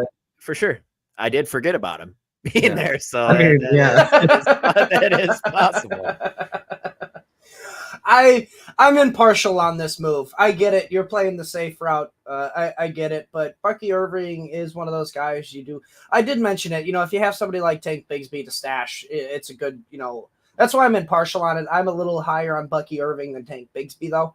I am too, definitely. So that changes it up. So hopefully you can maybe get Bucky Irving back after this if need be. All right. Needs a defense to stream. He's got KC as a defense, Saints as defense, Eagles, Pats, Seahawks. KC plays Burrow and the Bengals. Saints play the Cowboys. Eagles play the Falcons. Pats play the Seahawks, and Seahawks play the Pats. Seahawks for me. Seahawks. I like the Patriots. Yeah, Seahawks. I like the Patriots defense, but that's DFS. I'm playing, but they're cheap in DFS. That's why I went with them. But as far as redraft. We're talking redraft. yeah, as far as redraft, I'm just talking through my process. Give me a break here. I still lean the Eagles in this one. I like the Eagles against the Falcons on Monday night. Yeah, Kirk Cousins. Oh, this one's a good one. Scott's got McLaurin or Jaden Reed. What up, Scott? Man, I will go McLaurin here. And If Jordan Love was still there, it'd be Jaden Reed. Mm-hmm. If it was Jordan Love, it'd be Reed. But it's we need to be close. And I don't know, it's tough because everything I said about Jaden Reed, where I think they're just going to get him more and more involved. Like I feel like you can say a lot of the same things about Terry, where it's not going to be in the run game and whatnot, but they're going to get him more involved. You have to imagine. I hope. I mean, maybe I'm just going on year 3 of copium with Terry McLaurin, but I feel like at some point it's got to all come together, right? Like they finally got him a quarterback. Yeah, definitely didn't love what we saw from the pass offense in the pass game with McLaurin last week, but I think you go him here. Talked about liking Jaden Reed earlier, but if you get another option like Terry McLaurin, I think you hope that works out, and hopefully he sees a big volume week. So. All right, safe to drop Chicago defense to replace Ferguson with Schultz. I have Taysom Hill. The way Chicago's defense played, I don't know if I would be dropping him.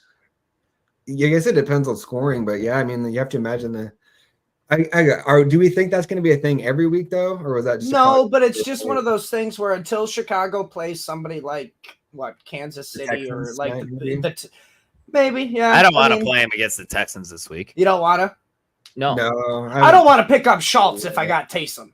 That's kind of what I'm looking at. Seahawks defense or the Bears defense this week? It's Seattle, right? I would. Yeah, it is Seattle. Is Chicago playing at home or is it in Houston? They are at Houston. It's in Houston. Yeah, give me Seattle then, and that between those two. But I'm not dropping them to pick up Schultz if I have Taysom Hill. Yeah, I mean, I think you just ride it out with Taysom most, and I like cousin Schultz. That's my boy, but yeah, I think you just ride it out with Taysom here. Yeah. It's like if you were getting somebody like Isaiah Likely, then you drop Chicago defense. But for Schultz, it ain't worth it if you got Taysom Hill.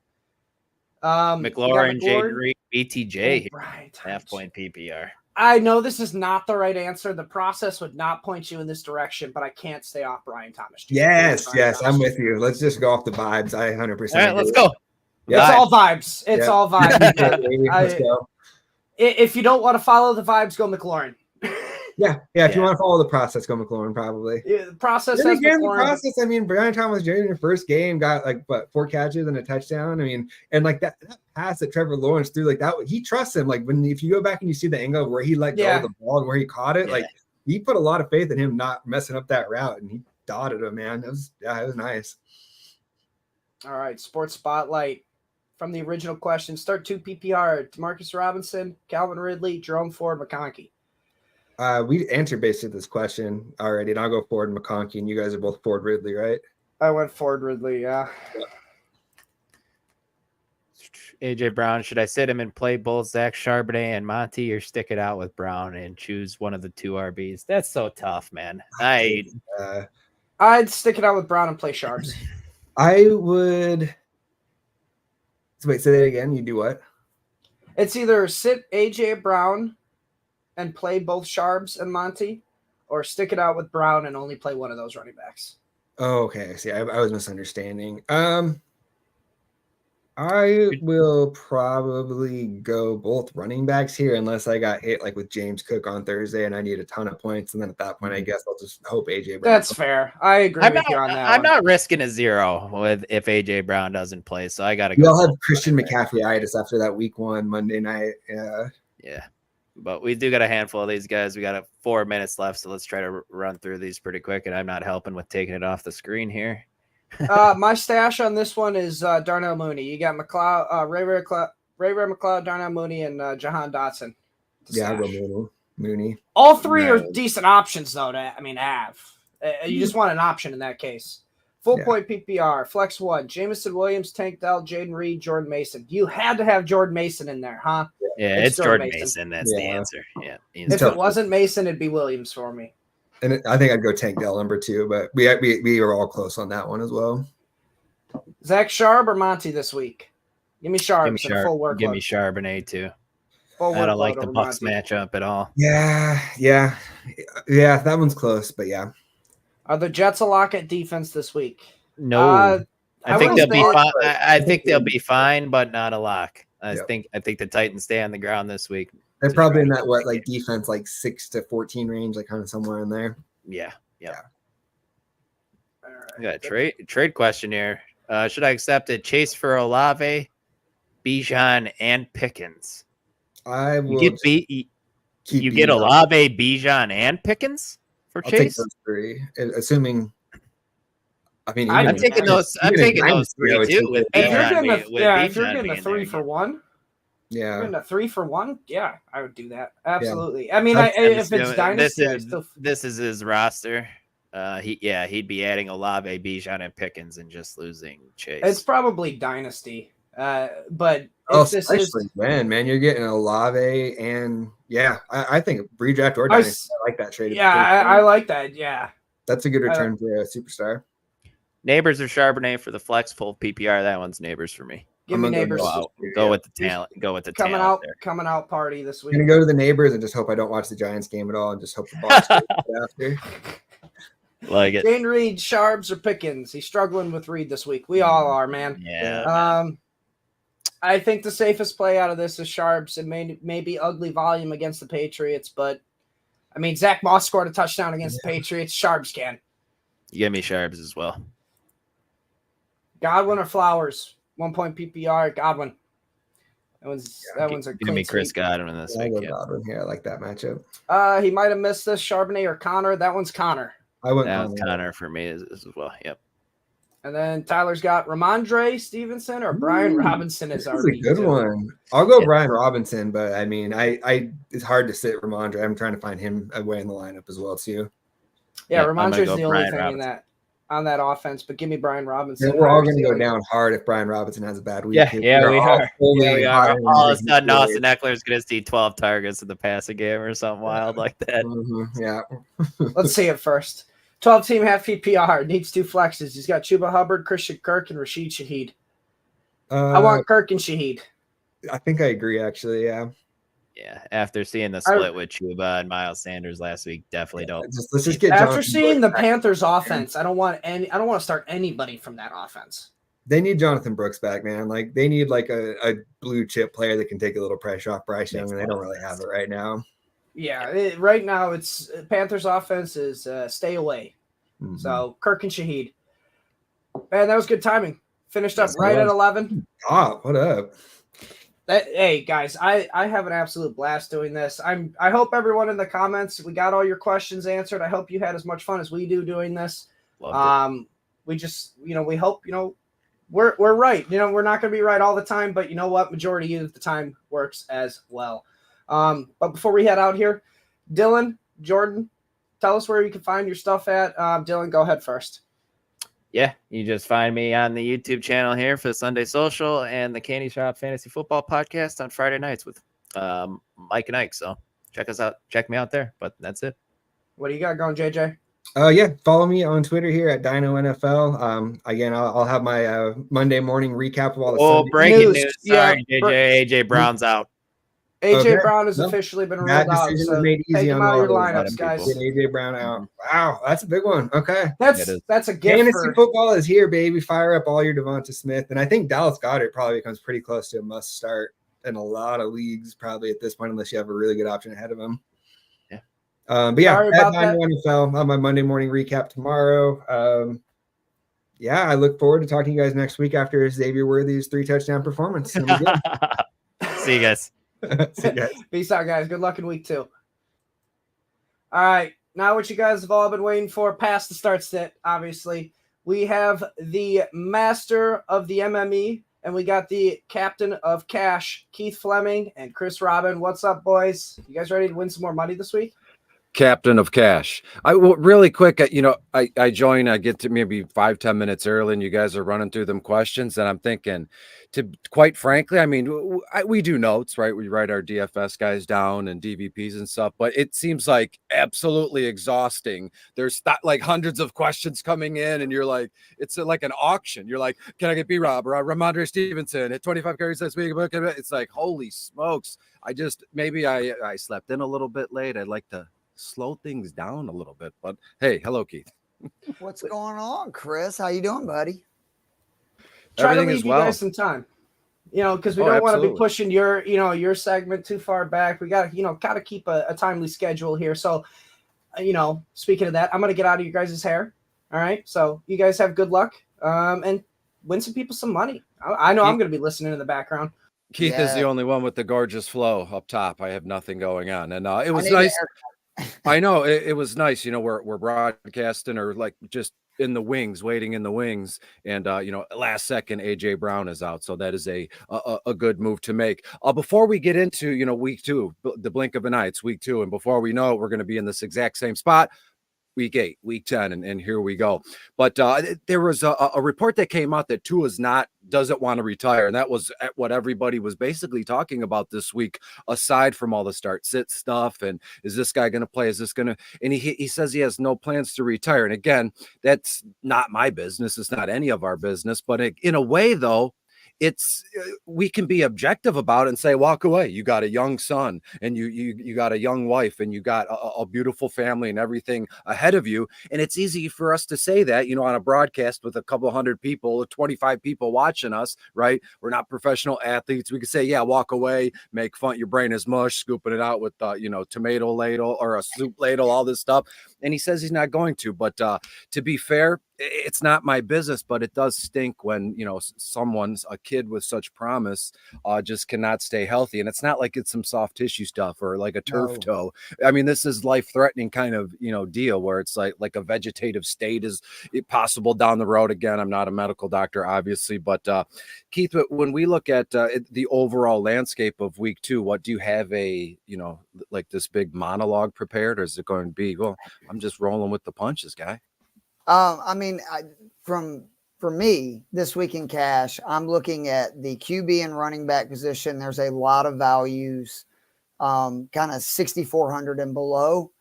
And then I'm spending up at wide receiver. I think there's a lot of wide receivers that have wonderful matchups they're going to cost you, but you can get away with it. And we'll get into it position by some just great values at running back. And quarterback. So that's kind of the way I'm looking at it. Also, we've already seen with injuries, opportunities, right? Like the Rams are one that immediately screams out to me that no Puka. We saw last week, they're still going to throw. They're going to throw often, particularly in a game against Arizona, whose defense is not good. So there's a lot of cheap options I'm sure you're going to get into with the MME. Whether it be tight end, wide receiver, et cetera. So in cash, look at opportunities. That's what, Dave Eddy has really taught me. I hope he's watching. I know that he finally set, if you're part of our Discord, his DFS cash lineup for this week. But it's all about volumes and opportunity because it's more about a player's floor than it is their ceiling in cash, because we just want to make sure that, we double our money. That's the benefit of playing in single entries, 50-50s. If you're in an MME, take your shot. You want to be different. You want to be wild. But in these, single entries, cash games, you just want to make sure that, you beat enough people to make some money. Exactly. And at this point, Dave will be on with us. And I'm gonna say within 2 weeks that he's gonna get the itch. I mean, he probably already has it, but will it be Dave Eddy with the 45 Jordan, jersey on, or will it be Dave Eddy with the 23 Jordan jersey on? That's what I want to know. I think it'll be more Dave Eddy wearing the White Sox MJs, or just like a complete, because the itch is there, but it's we know what that feels like, and the itch will only get you so far, because again, an itch, scratch it and sweet, it's gone. You got to get the fire, the flame, and I think the flame it's as low as it gets. You just need a flint and it'll burst, and he will be here sooner rather than later. Before I get into the quarterbacks, I want to just ask everybody, implore, as they say, get to the website at Fantasy Six Pack. There is a ton of goodness going on. I mean, we're broadcasting, frankly, all day on Sunday leading up to 1 p.m. lock, but there is rankings, projections, IDP stuff, sports betting stuff that Keith and I provide. Dave is around as well, and the DFS stuff. And again, Joe and I, Mr. Bond, the owner, operator, proprietor of this brand, we had talked earlier this week, because I had an idea about the single game slate videos, right? It's like you put so much time and effort into the videos and getting 50, 100 views. I said, there's some pieces we can move around to see if we can get some more viewership without selling my soul to the devil, or without spamming it to the good folks who just want to come here for seasonal fantasy stuff. But again, I think it goes without saying, but anybody that's out there watching now or will watch this, we do everything in our power to get everything that we say, right to you, and it's solid and it's concrete information. And then everything is here at Fantasy Six Pack. The Discord is where it's at. There are some premium channels, but you can kind of, make that decision for yourself. And there is a time, right? Got the notes out already. There is a time when seasonal content or, dynasty content spills over a little bit into DFS on a weekly basis. And what you said, there's I'm spending up at wide receiver. I've kind of headed that direction in seasonal fantasy drafts for around 2 seasons now. Just hammer wide receivers. If I'm able to get lucky to draft 1 or 2, top 10 running backs, and then the rest of my draft is just wide receivers. And it's starting to spill over into DFS, where, the running back position is just a revolving door. Yet this crop of young stud wide receivers is here, and they're not going away. And they keep coming up. Look at what the guys were talking about before, neighbors and all that. So my boy Evan Ingram, by the way, Joe Bond just said he is out, got hurt in warm up. So be sure to change your lineups. If you have Evan Ingram in it, that obviously will raise the value of Christian Kirk, Thomas Jr., a whole bunch of guys. So be sure to, and that sucks for somebody like me who has Ingram in several leagues. Me too. That unfortunately, I guess he got hurt in warmups. And also, we got a question real quick. I'm sorry. We got pick between Isaiah Likely, Jacoby Myers, and Christian Kirk. For me, the Kirk is definitely one of them, because obviously with the news of Evan Ingram being out, Browns have a good pass rush. I think Kirk's going to get targeted a lot. The other one for me, I think I would lean Jacoby Myers just because of game script, which I know seems insane, but I think the Ravens are going to roll. Derrick Henry is a beast in games that he plays in, that his team wins, averages an extra 10 points per game and wins than he does in losses. I think you're going to see a heavy run script from the Ravens, meaning the Raiders are going to be down, throwing a ton. That's good for Myers. That's good for Adams. That's good for Bowers for fantasy. You got a different point of view, or what do you think? Well, I completely agree with you on Kirk. And if we have it's about 9 minutes after 12.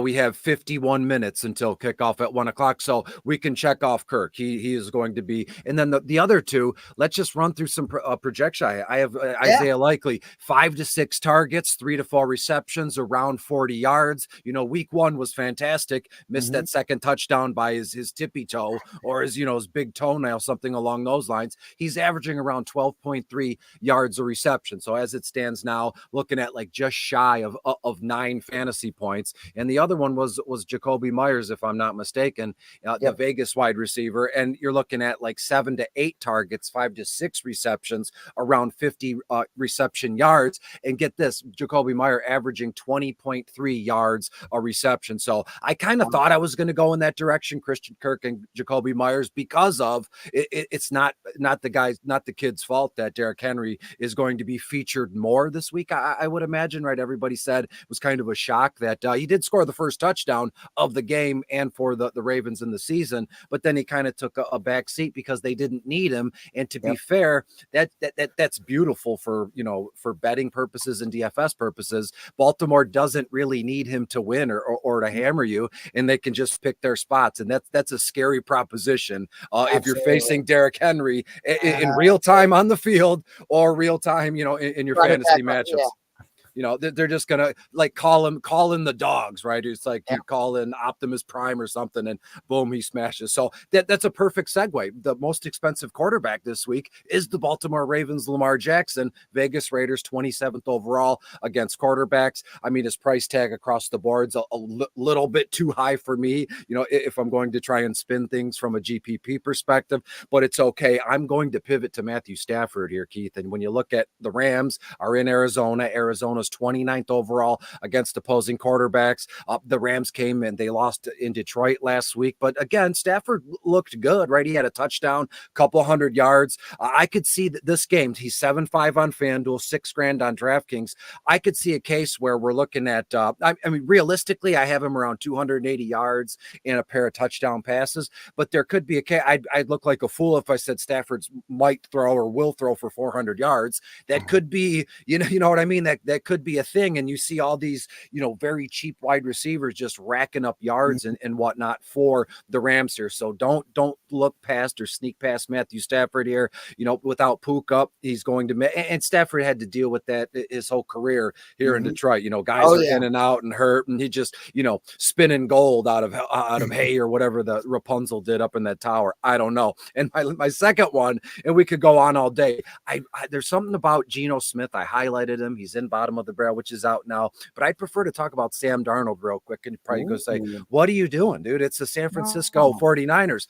Well, you get this, San Francisco, they're 30th overall against opposing quarterbacks. And again, Darnold came in, we're going way back. You're probably saying, oh, Chris, we're going to be here to 2:00. You're in the mood to talk like this, but I'll be quick. Sam Darnold always had the talent. He was a high-end draft pick. Well, he was a stud, if I'm not mistaken, at USC is where he came out of, Southern Cal. And again, who knows? It's that 10th year breakout, right, for a quarterback, which rarely, if ever happens, never does. Made it up. 6-8 on FanDuel, 5-2 on DK, Yahoo, $25. It's the surrounding cast. And again, people might be just in a tizzy, and without even looking into it or digging deep, they see San Francisco and they go, they're a good football team. I'm going to fade everybody, in that contest here. But 24 completions, around 250 passing yards, and at minimum 1 touchdown pass for Darnold. And he's sub 700 on FanDuel, only 5,200 on DK. I don't think it's going to get you a goose egg, not at quarterback. And I'm not too sure he'll be part of the Millie Maker lineup, but it's somewhere in between,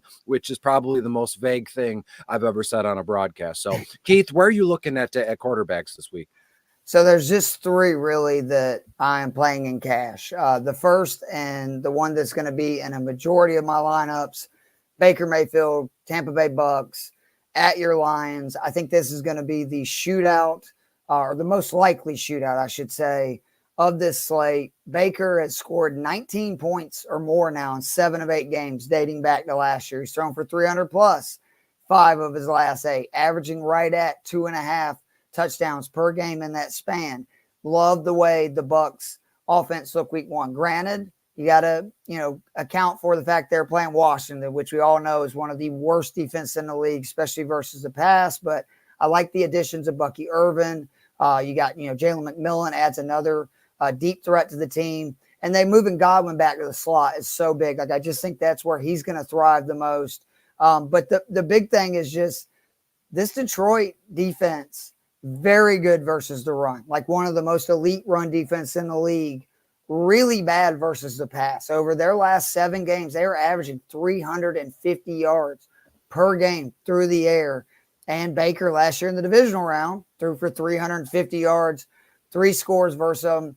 I expect Detroit to score too. I know a lot of people look at, well, Tampa had such a good week 1. Well, again, playing a rookie QB, not surprising that their pass defense looked better, but they're also without their best cornerback this week. I expect Detroit to put up points. That's going to put Baker in a heavy pass game script. That's good news, again, against a Detroit defense that has been allowing a lot of passing yards. The other two, really quick, DJ. It looks as though DJ Reader is also going to be active finally for the Lions. Their offseason acquisition was up and down in camp, but he's a grizzled veteran stud at the position. Doesn't need a lot of reps, to get up and running. He was inactive week 1 because he was a little, slower, not up to game speed. But he's not on the inactives list today. So it goes to your run stopping. Story. Go ahead, Keith. I don't see Rachaad White or Bucky Irving being able to get much run room. So again, Baker's going to have to throw. The other two, it's just, this is the way it is in fantasy now, both in, to your point, standard, season long, and also in DFS. These running QBs, they get 3 times the points for rushing that they do for passing. So I'm looking hard at Jaden Daniels, 6,200 versus the Giants. The Giants defense was awful week 1. To your point, Sam Darnold looked great, 19 of 24, 208, 2 touchdowns. They ran the ball very well on New York, which Daniels is an extension of this Washington run game. So Daniels with 88 rushing yards, 2 touchdowns, and I think that he's going to be able to get the passing game going this week. Like, didn't have a great debut through the air, 17 of 24 for $177.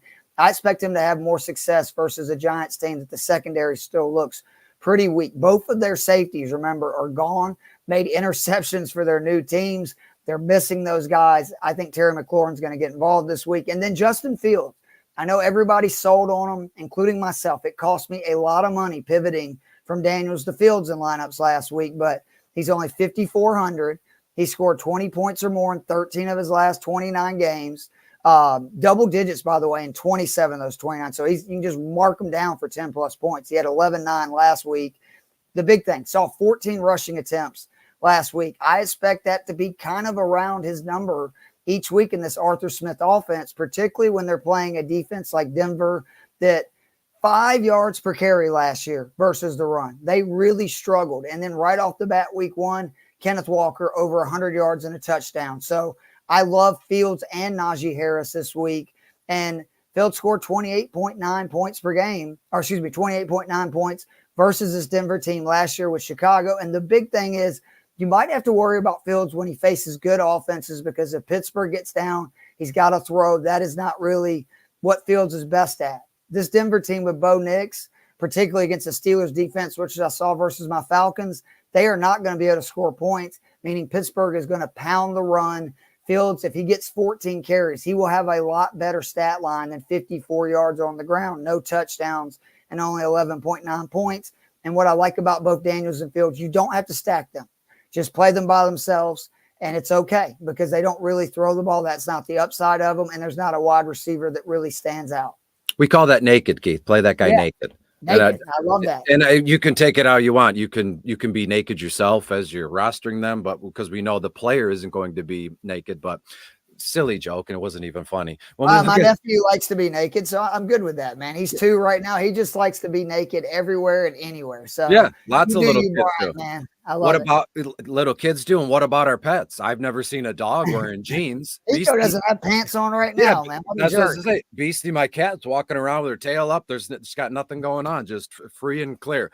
The running backs that I have my eye on, I mean, you hit a few, Najee Harris is fantastic. Pittsburgh at Denver. And there was a time, it's probably still going on. Remember when he was these rookie drafts and the dynasties formats and circles on social media.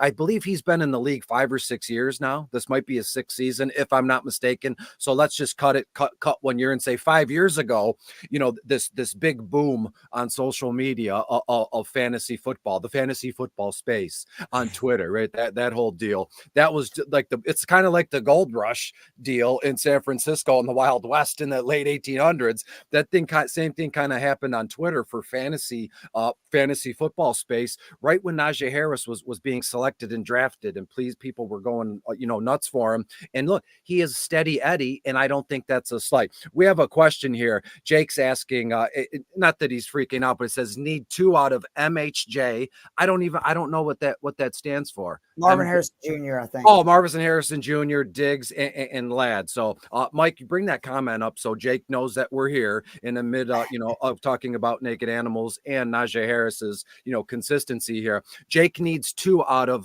MHJ, Marvin Harrison Jr., who I'm checking off right away. There's no way they don't force feed this kid the football week 2 after a, kind of a blah, meh kind of week 1 here. So to me, it'll be Marvin Harrison Jr.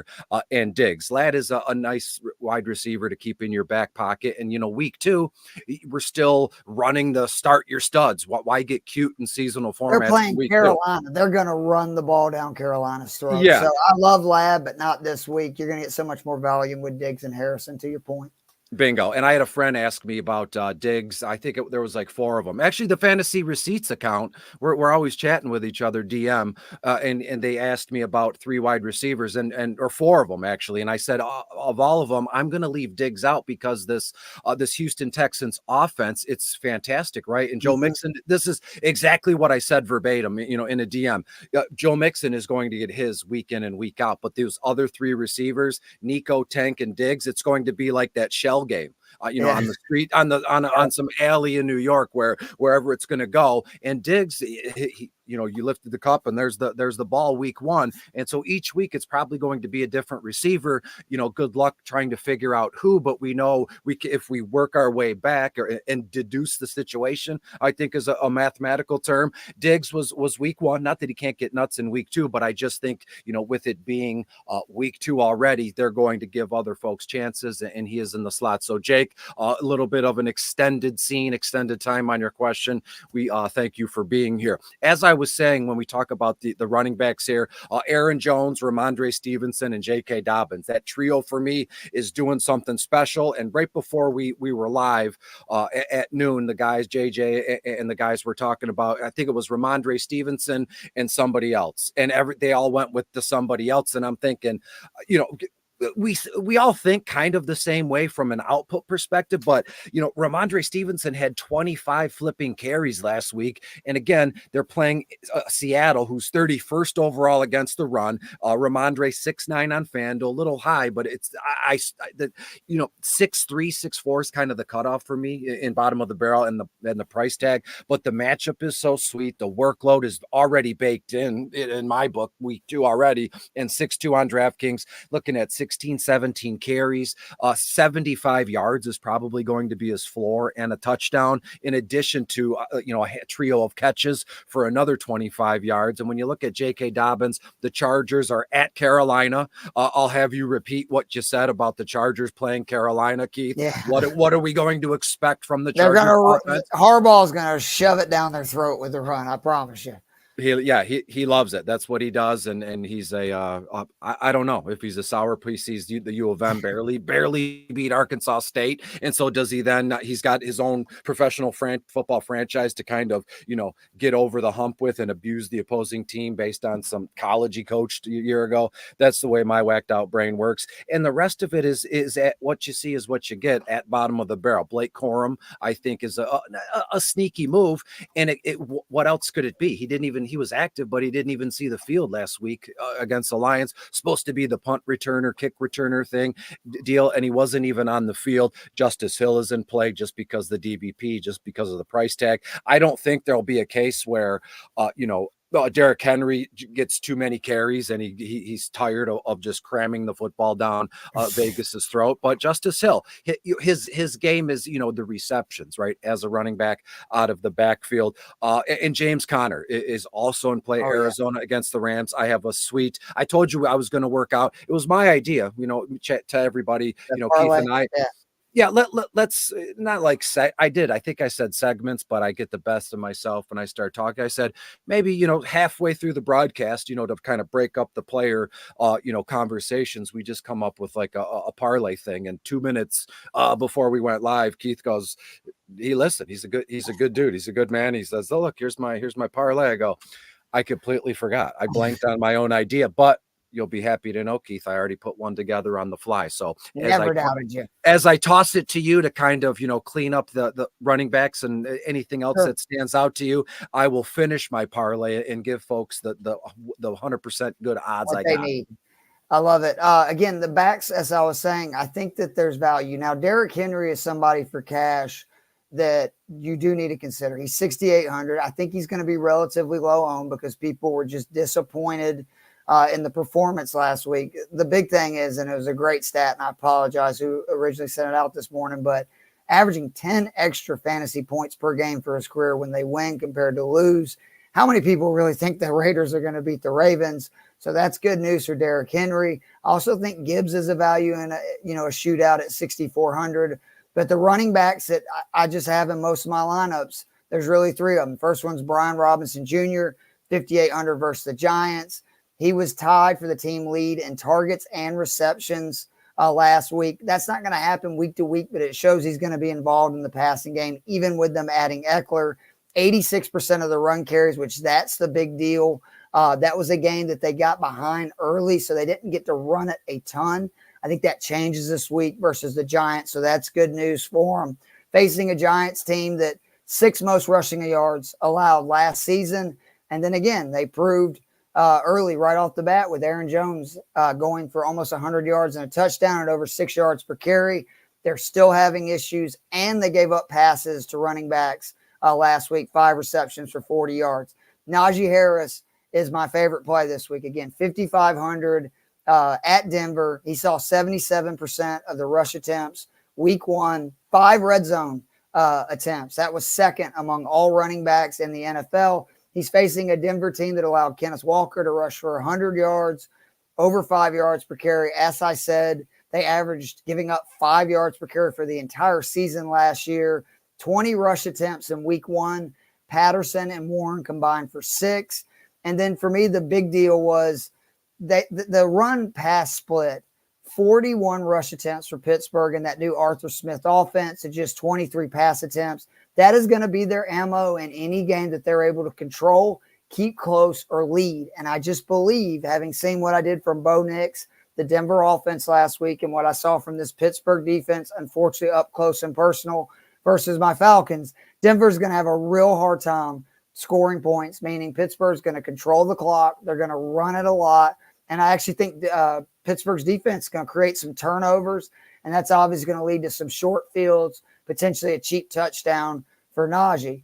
The other one is obviously the no-brainer, but we'll just talk about it. Jordan Mason, 5,200 at Minnesota. CMC's out. I know that it's not the greatest matchup. Minnesota has a really good run defense. They do. But this is Jordan Mason, a lead back in a Shanahan offense. 49ers run the ball better than any team in football. It's not even close. He ran for 147 yards on 28 carries and a touchdown. The thing I loved was he was second among running backs in avoiding tackles last week, 3rd in breakaway run rate, 3rd in yards after contact. So he shows he's not just a guy back there. He's really good. And this Niners offense, people didn't talk about it. They punted on their first possession versus a good Jets D. 8 straight scoring drives after that until they kneeled on their final drive of the game. So even in a tough matchup at 5,200, you have to have Mason in. To me, in cash, he has to be in your lineups. And then I do want to also mention your J.K. Dobbins call.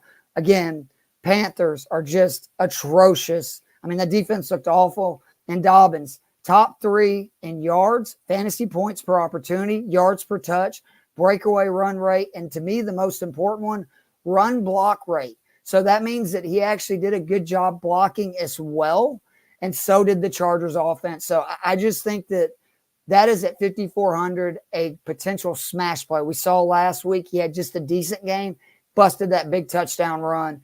He had a huge scoring game. They're going to be up early and often. I like, also Dobbins, but those 3 running backs, Robinson, Mason and Harris as my core running backs, and then I'm going to get into expensive receivers when we talk them. Yeah, and that's what we're going to do here in a minute. It is 12:30 Eastern time here in the great state of Michigan, and if I'm not mistaken, it's same kind of time where you are in Georgia. We're all on Eastern time, right down the middle. Yeah, splits right down the middle. And what's nuts is, a few hundred miles to the west is Chicago, and I think they're an hour earlier. Something I've never understood it, but I get it if it's on the other side of the world. But if I can drive somewhere in a few, only cost me a few hours, and the time switch is wild, is strange. So Alabama, I can be places in an hour and a half, and then I'm already an hour different times. I don't get that.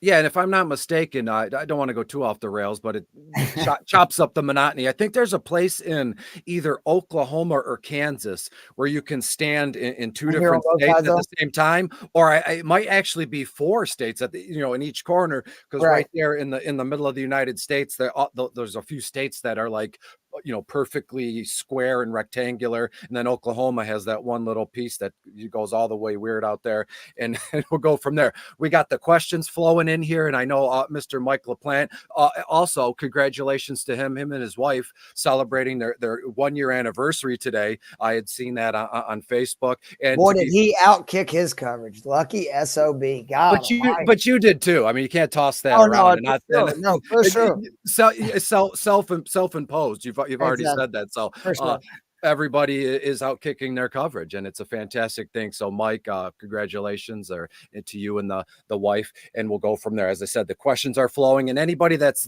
asking questions, we'll get to them when we can, because it's more of a seasonal start sit stuff. Mike is there answering your questions, and if something catches our eye as we're chatting or talking, we'll bring it up. But it is 31 minutes after 12 kickoff, or 1 o'clock locks in about 28 minutes along those lines.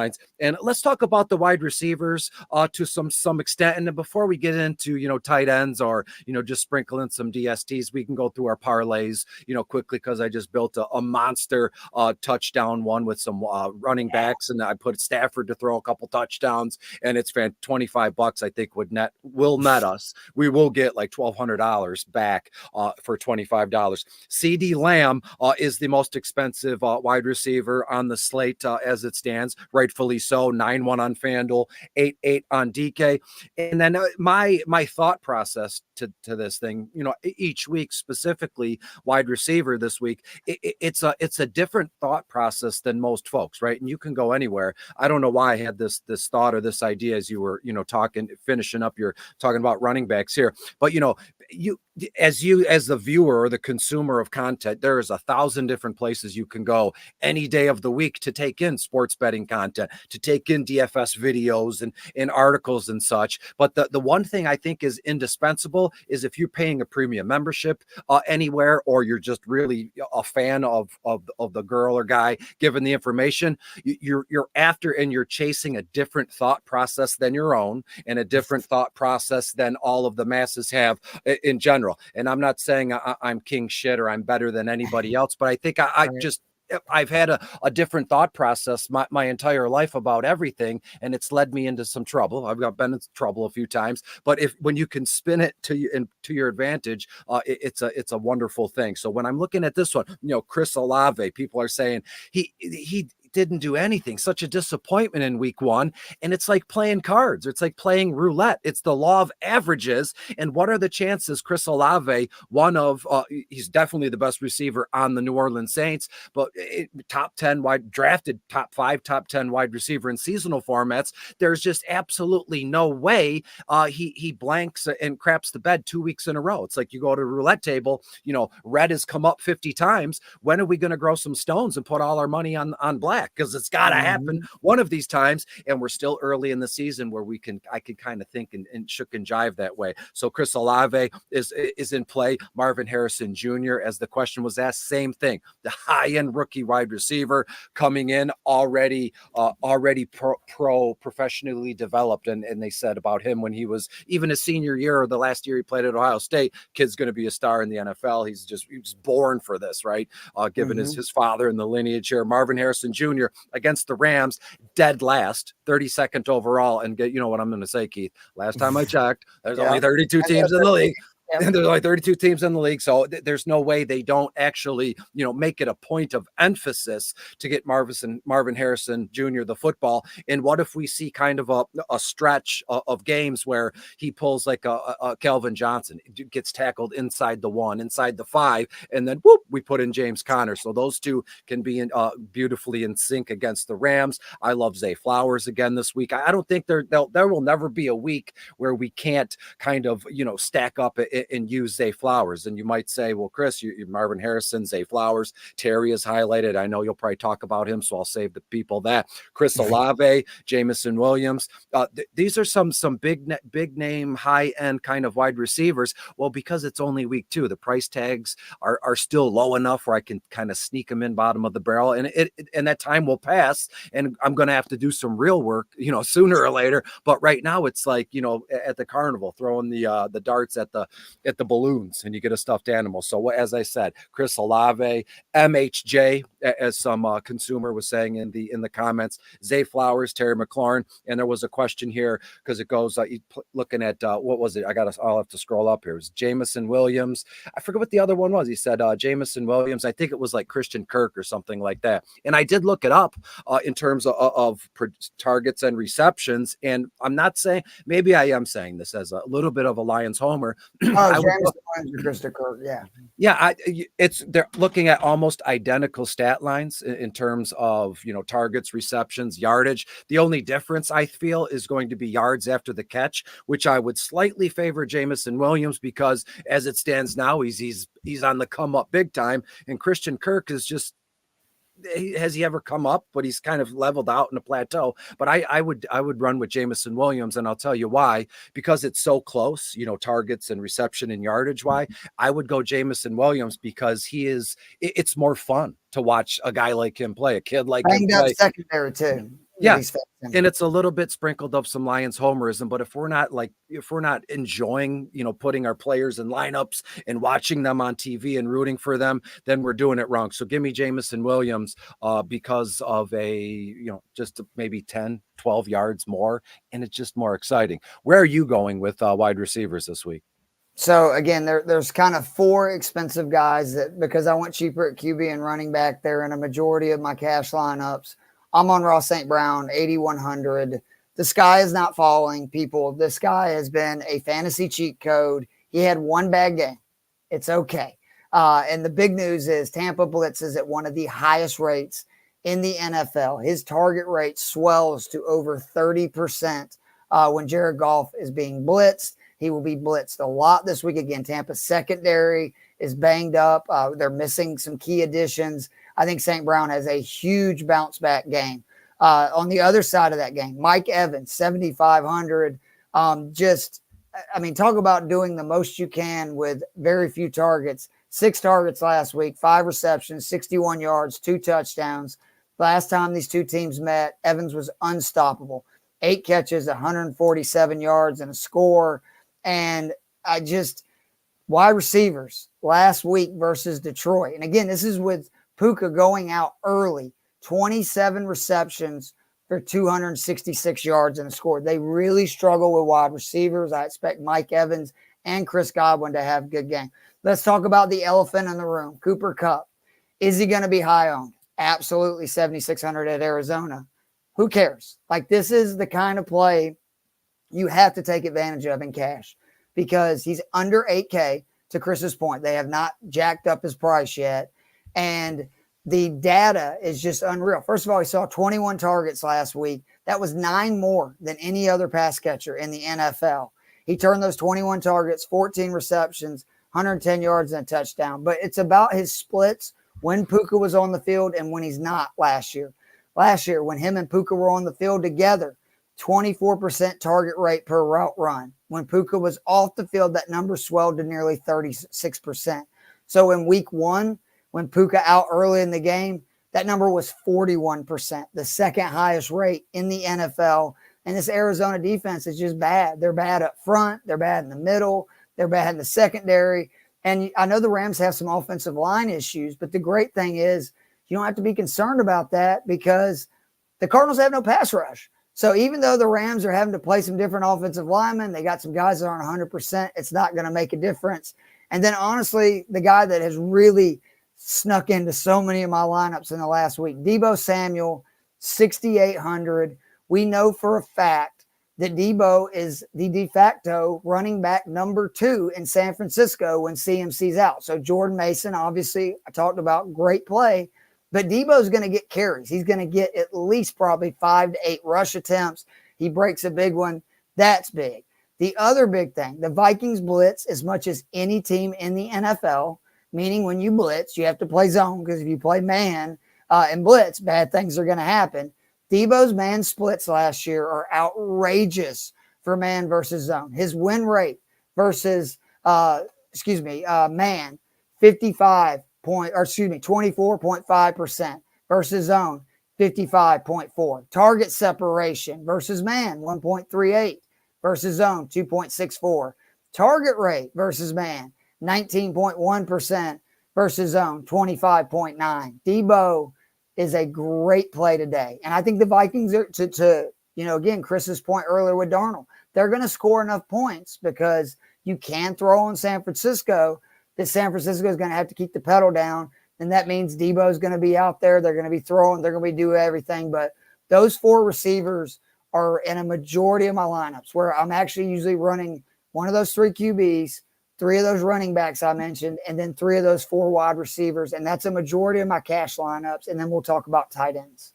Yeah, and it's fantastic. And then while you're talking, I'm following along in the comments. And we have a professional athlete has joined us. Joe Burrow is actually in the chat. And at first I'm thinking Joe Burrow's in the chat. But if that was truly Joe Burrow, he wouldn't ask if he should play himself or Brock Purdy. So that's what spoiled it for me. Not the fact that Joe Burrow probably would never join this broadcast, but that's what I thought.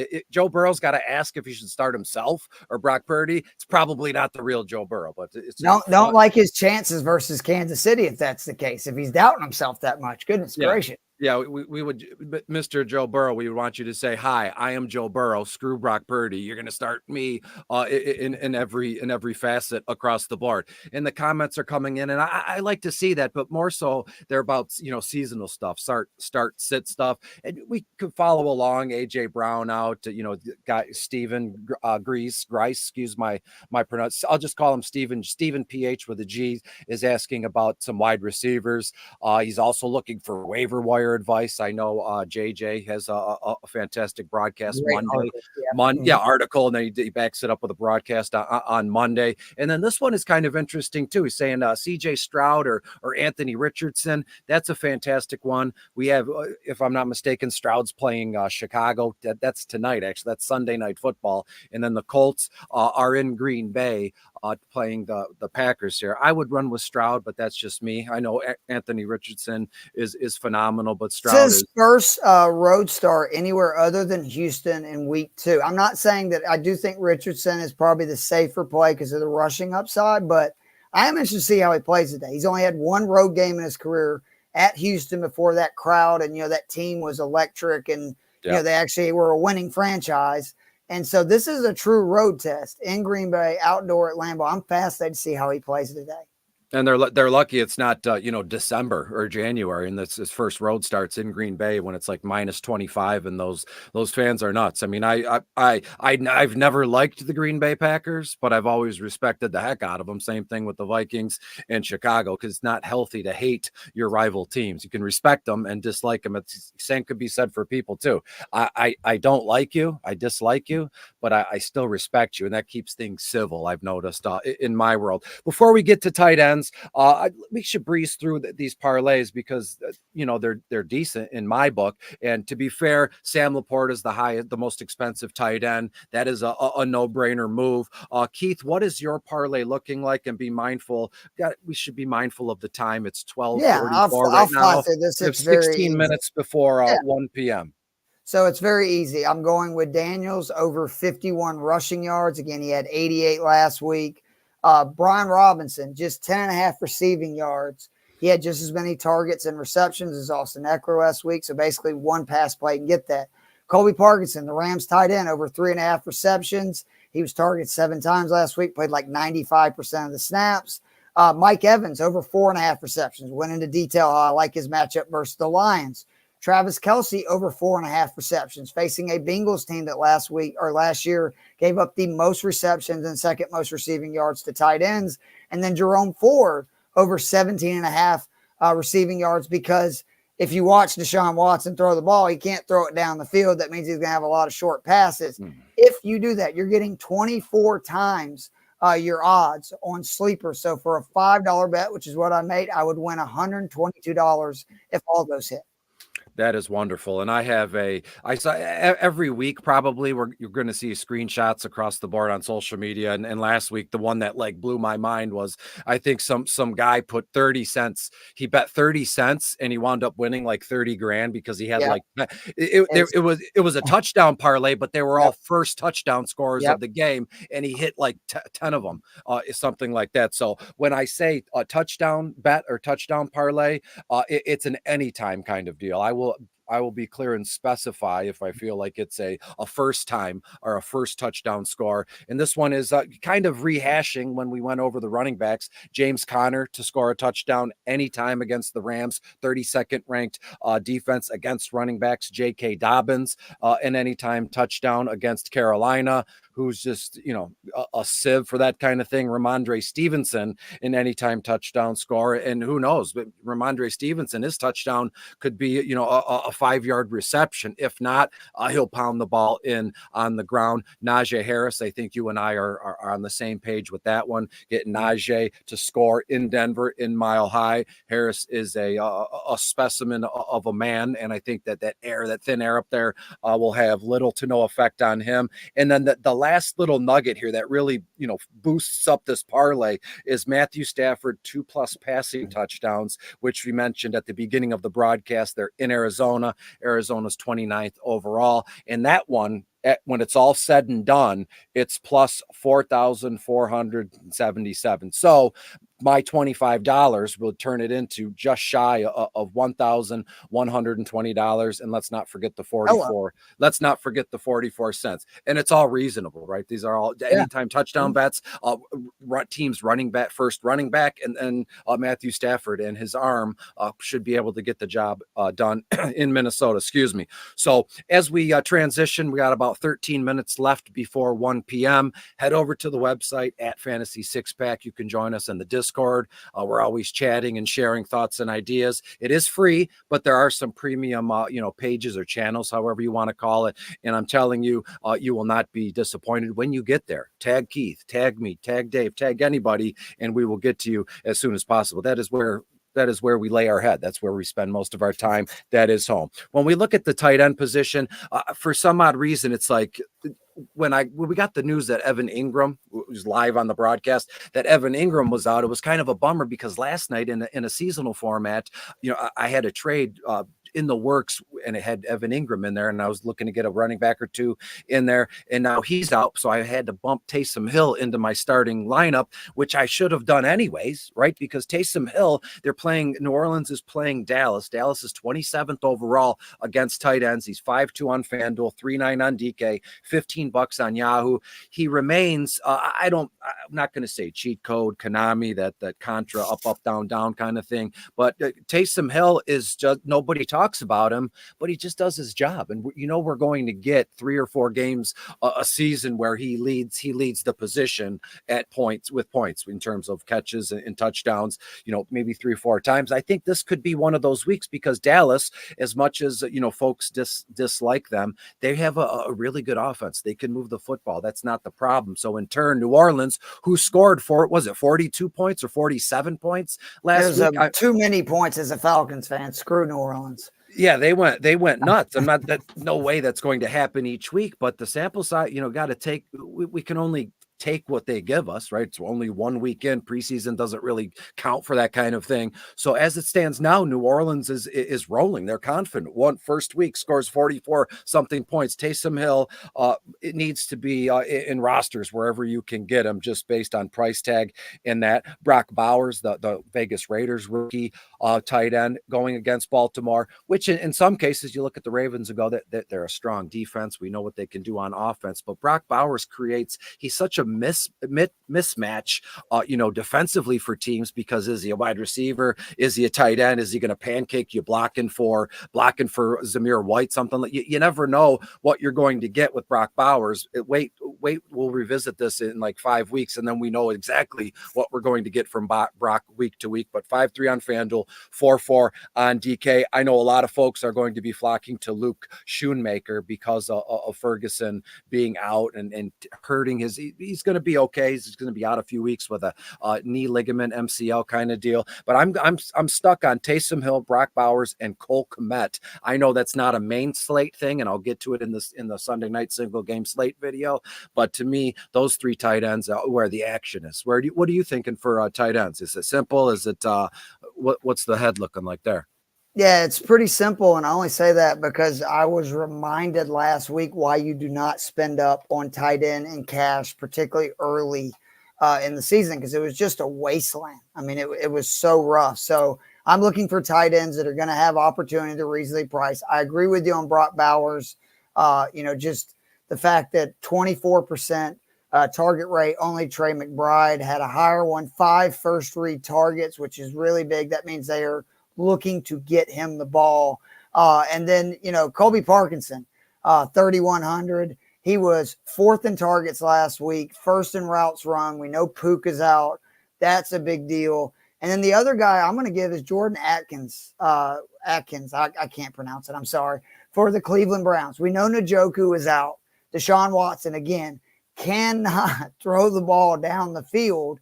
If you look at it last week, the top 2 Browns in receiving yards were Atkins and David Njoku. They saw 9 of Watson's targets. He is the only healthy Browns tight end playing this week. So this week, I am really looking at Parkinson 3,100, Atkins at 3,000.